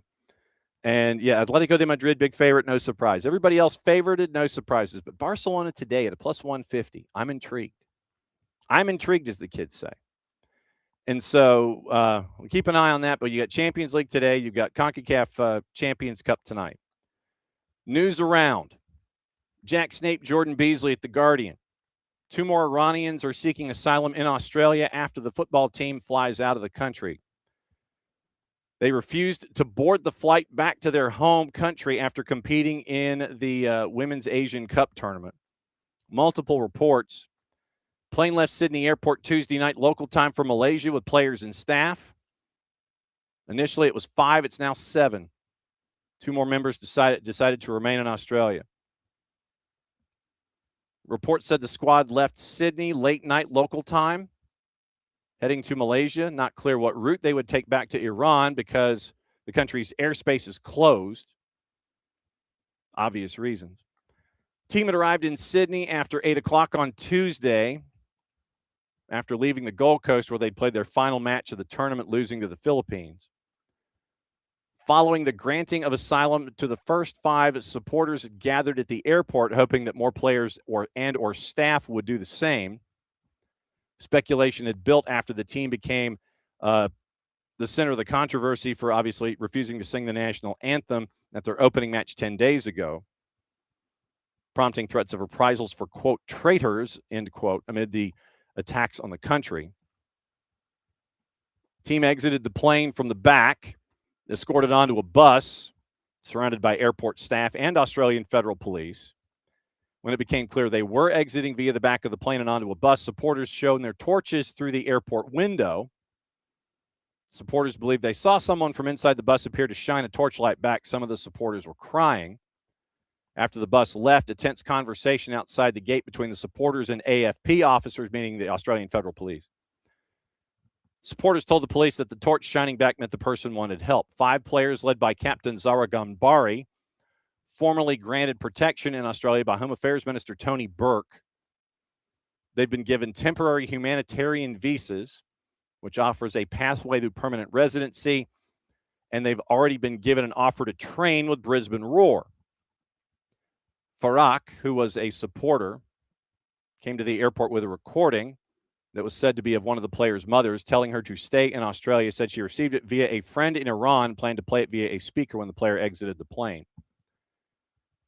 Protesters had tried to block the departure of the player's bus outside the Gold Coast Hotel before it continued on.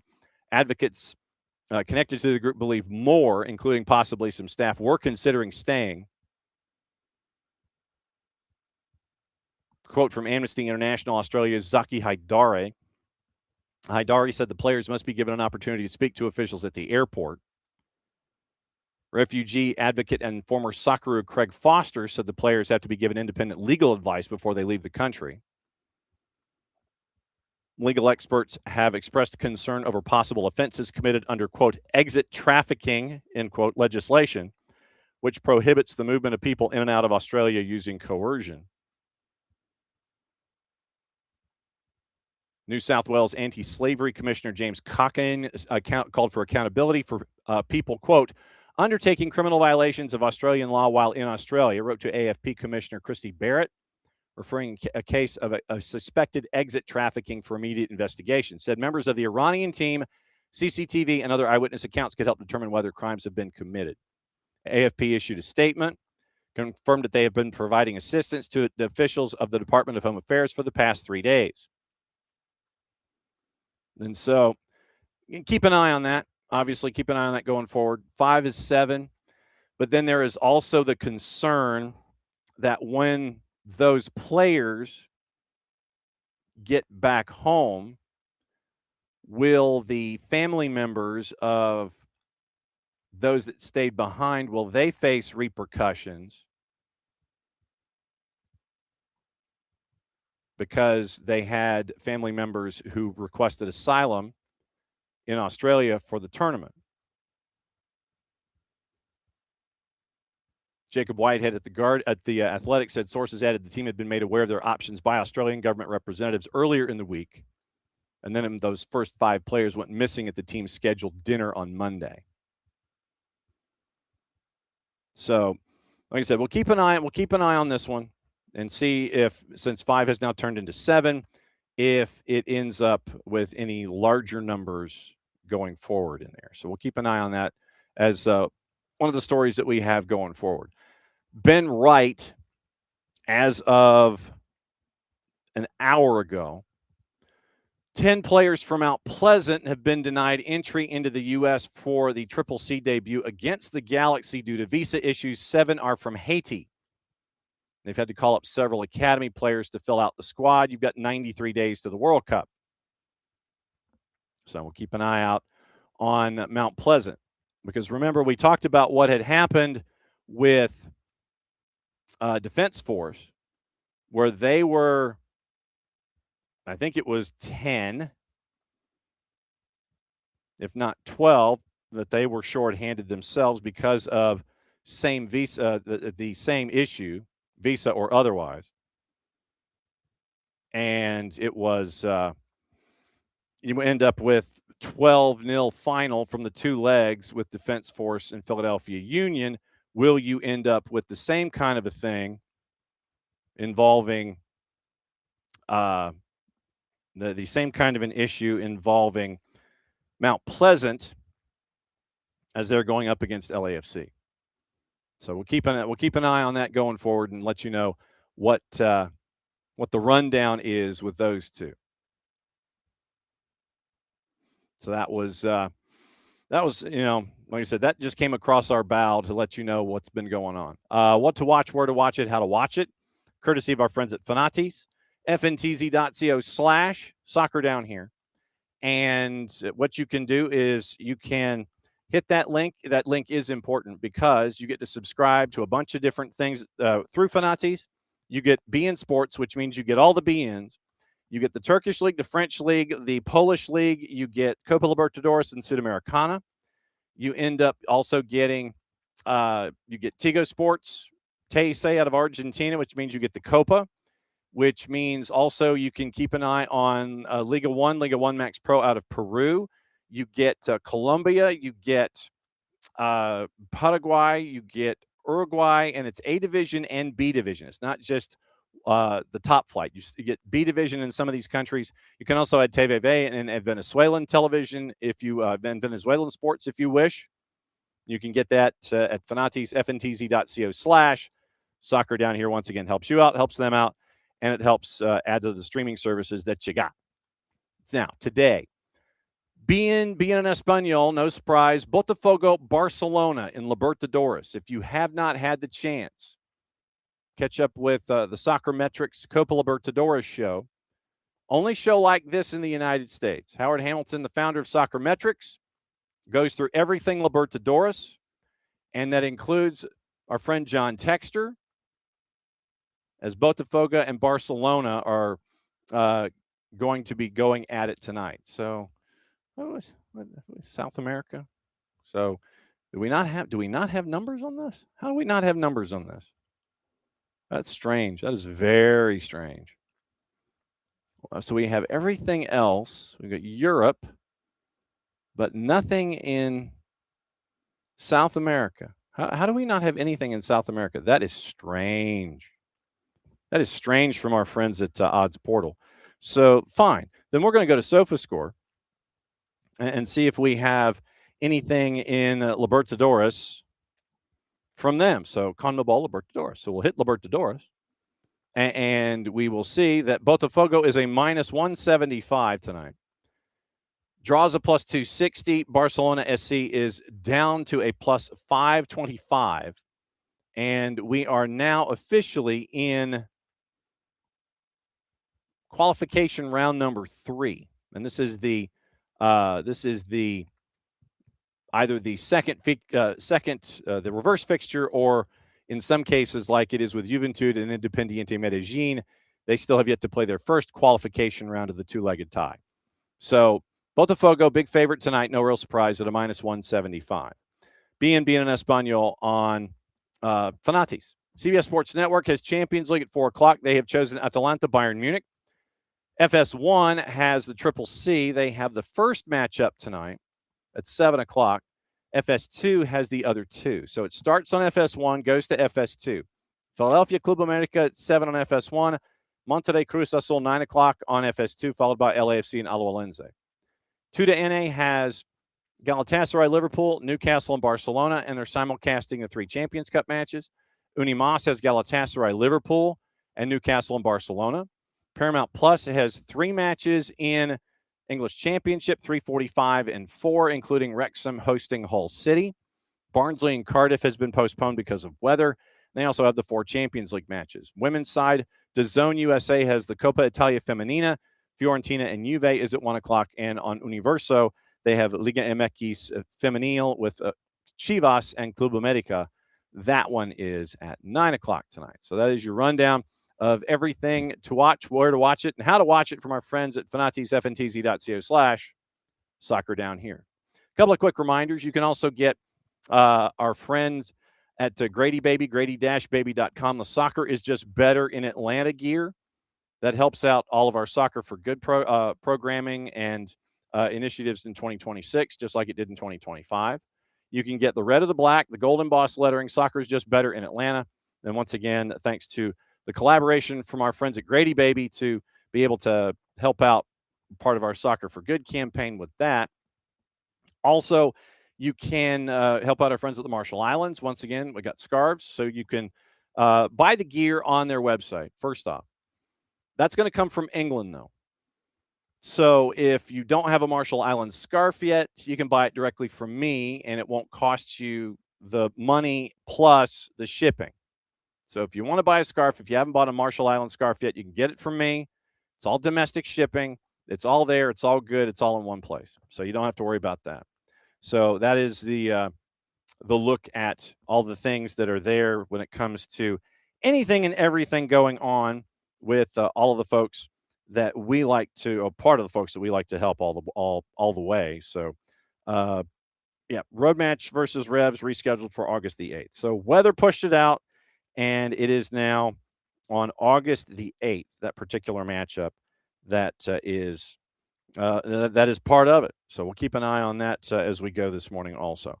Trying to see if there's any news that I might have missed. I think we're good, at least in the places in and around the world. Gossip, rumor, and innuendo. We got to go there and let you know what's going on with players and such. And then we got everything going on with more baseball classic, like Glenn was mentioning last night. And let's see. So the asylum story.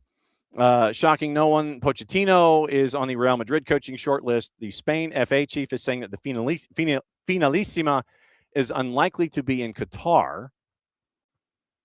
And Almeria, who is part owned by Cristiano Ronaldo, is getting closer and closer to automatic promotion in La Liga.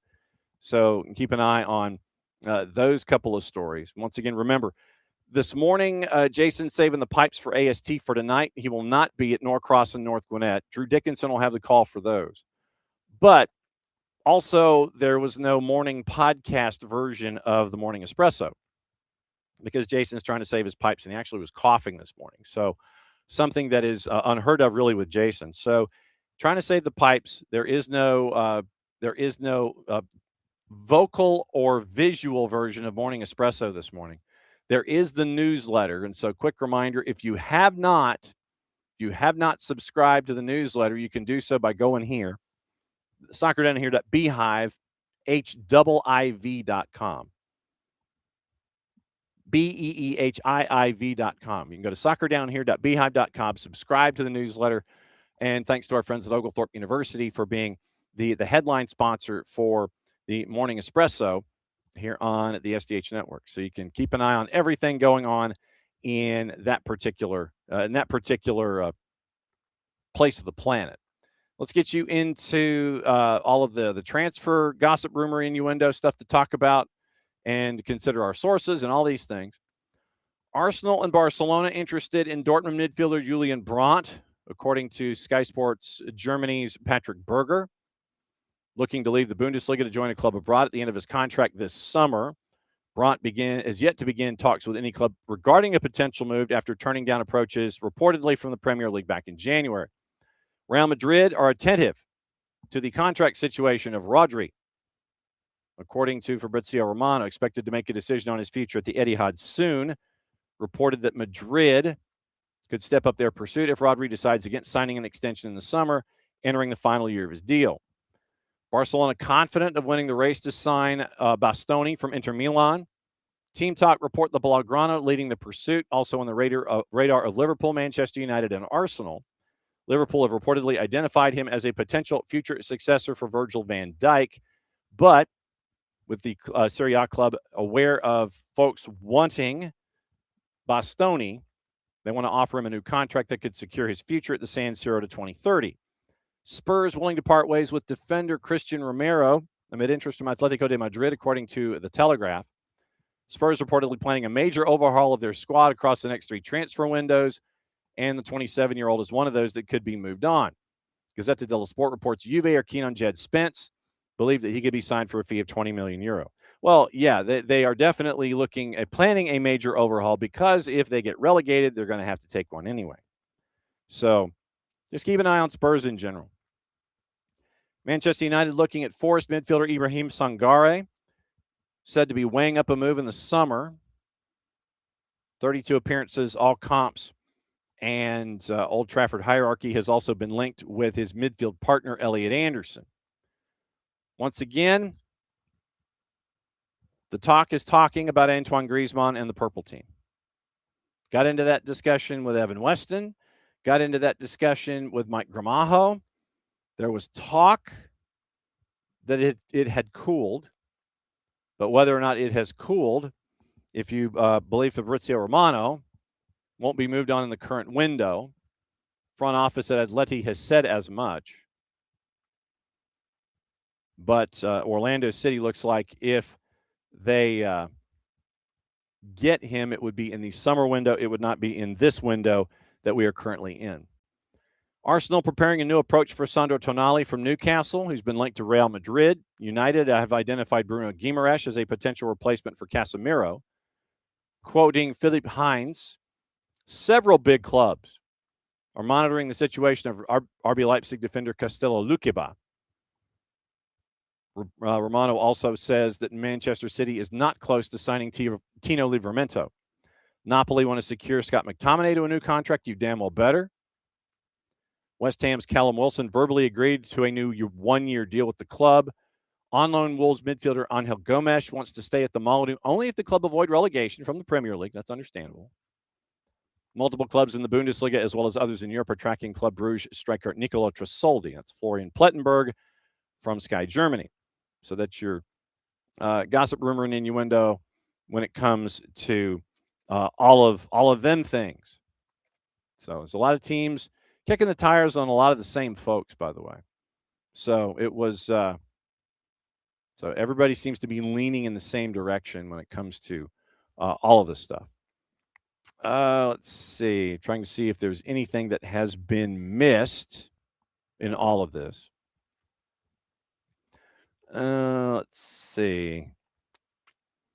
There's the 5 players that were mentioned. And we mentioned, did we go out? Did we get all of the news here? Oh, let's see. We got relegation, Liverpool, Istanbul. The in-depth stuff. Once again, we mentioned West Ham reaching the last 8. And Rodri was fined by the FA, but avoids a ban over a referee has to be neutral comments. Jamie Jackson at The Guardian. Rodri's been fined £80,000 by an FA regulatory commission, but escaped a sporting sanction for his comments criticizing the refereeing after the draw at Spurs back in February. Unhappy that Dominic Solanke's goal after City had gone 2-0 up was not disallowed. Solanke appeared to kick through the leg of Mark Gahey, sending the ball off of him and in. After the game, Rodri said about Robert Jones, quote, "I know we won too much and the people don't want us to win, but the referee has to be neutral. It's not fair because we worked so hard when everything is finished. You are frustrated. It's one game and another game and another game, and it's not possible." Paragraph. Honestly, I never speak about referees. I respect their job massively, but they have to pay attention to these things. He kicked the leg. It's so clear. It's 2-3 games in a row, and I don't know why, end quote. Rodri admitted to the charge of making comments that applied bias and or questioned the integrity of a match official. Then he submitted a written reply in return. And so City submitted previous evidence of 3 similar cases. Frank Lampard as Everton manager in 22, Marco Silva in January 24, Chris Wilder in February of 24. All were fined and not suspended for their comments about officials after matches. And so Rodri has the £80,000 fine and was warned regarding his future conduct. He got the finger wag. Don't you do it again. But don't you do it again. So Rodri got the finger wag from the FA. Don't you do it. So we'll see what happens there. Let's check in with our buddy Ben Jacobs and see what's going on with Ben this morning, whether it's at Gimme Sport or whether it is on his own independence-ness. And we'll find out what is on his mind here this morning.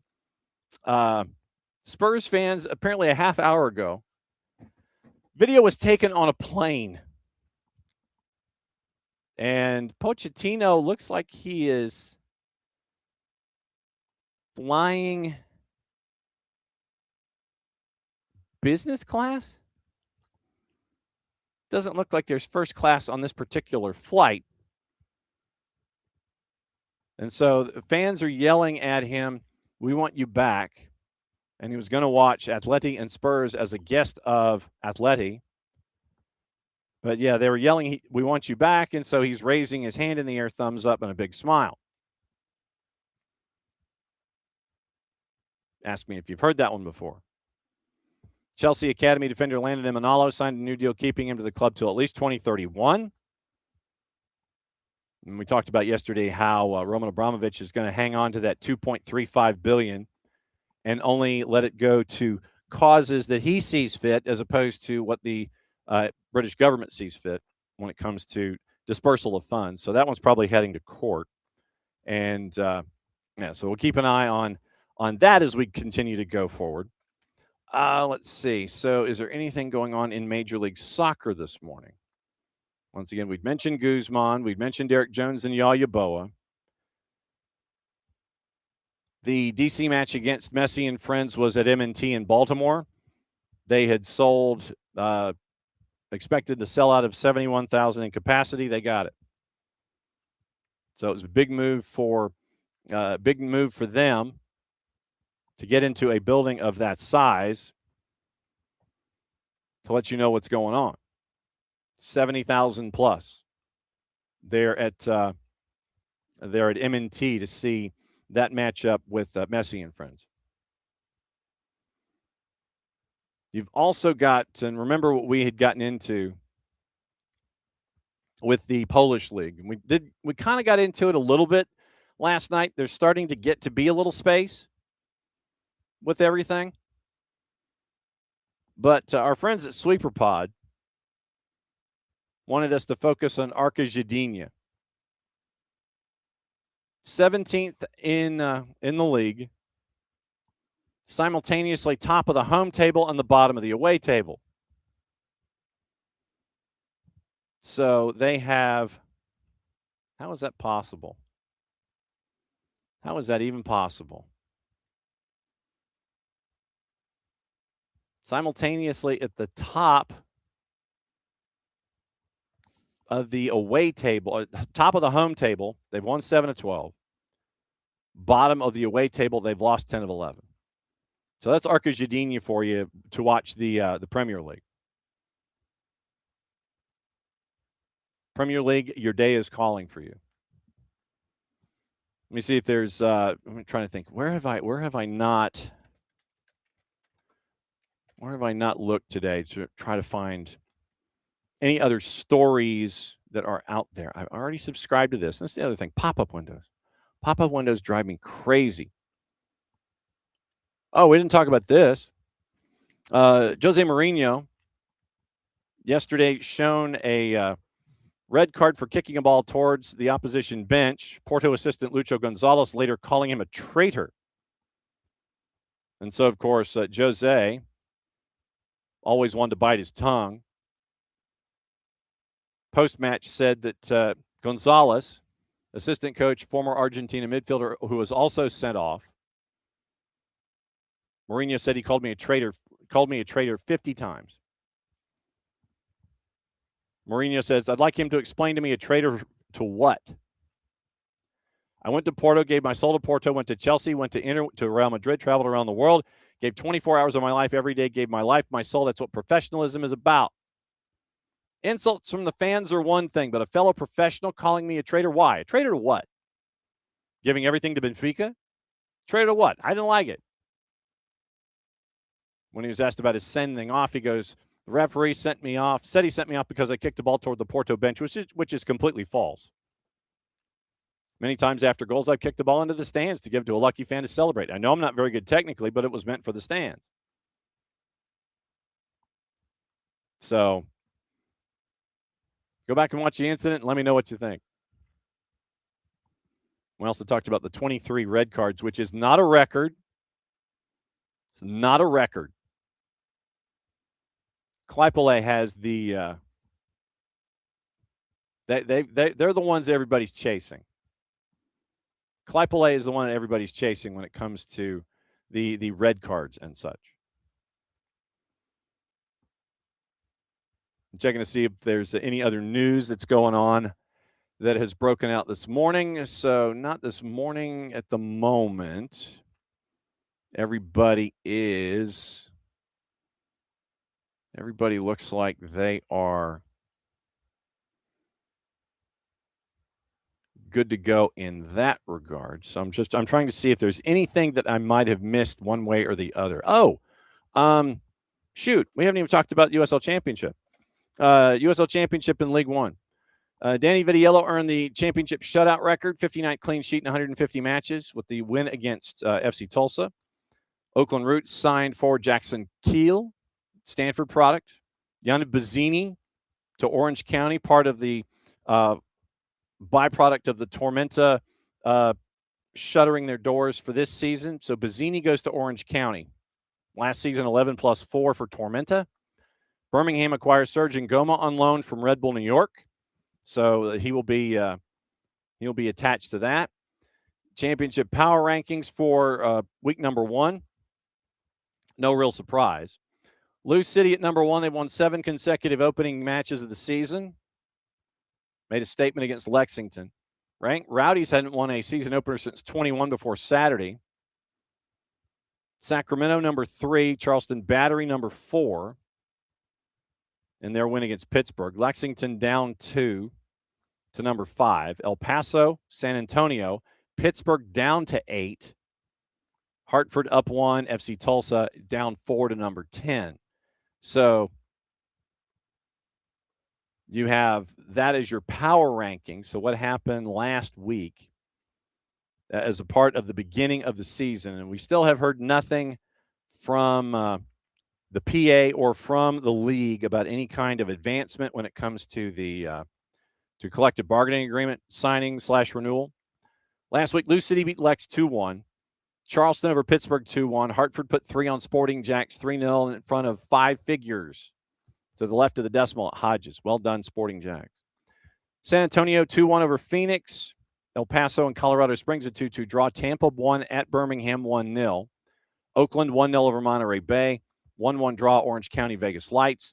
Sacramento 2-0 over Tulsa. Brooklyn 1-0 over Indy 11. You might have heard that matchup on Sunday night on Sirius XM. Wednesday, you have a business fan special. Noon Eastern, Birmingham hosting Hartford.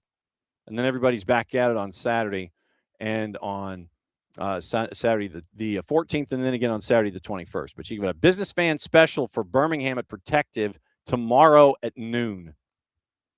So you can keep your focus on that. Maybe call in sick. Who knows? Just saying.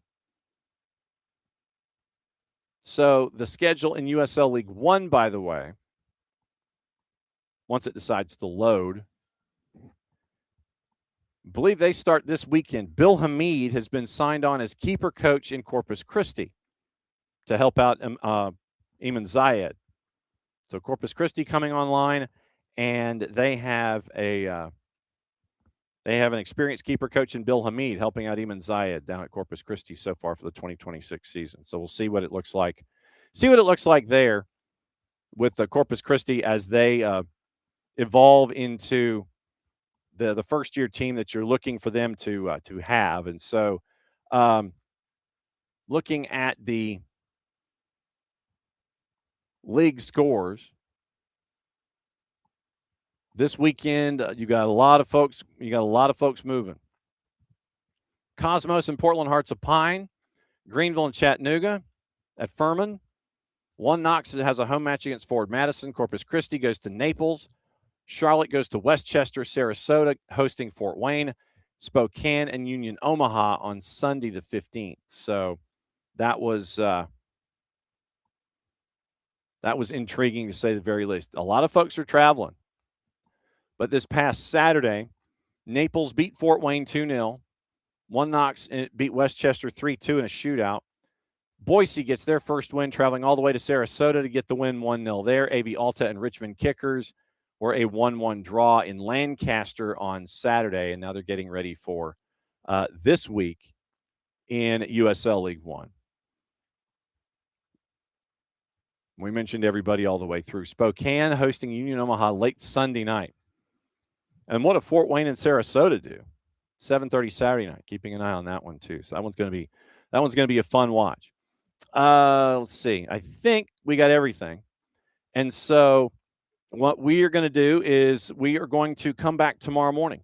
I will be in a hotel room in Macon, Georgia, and we will break down a lot of stuff.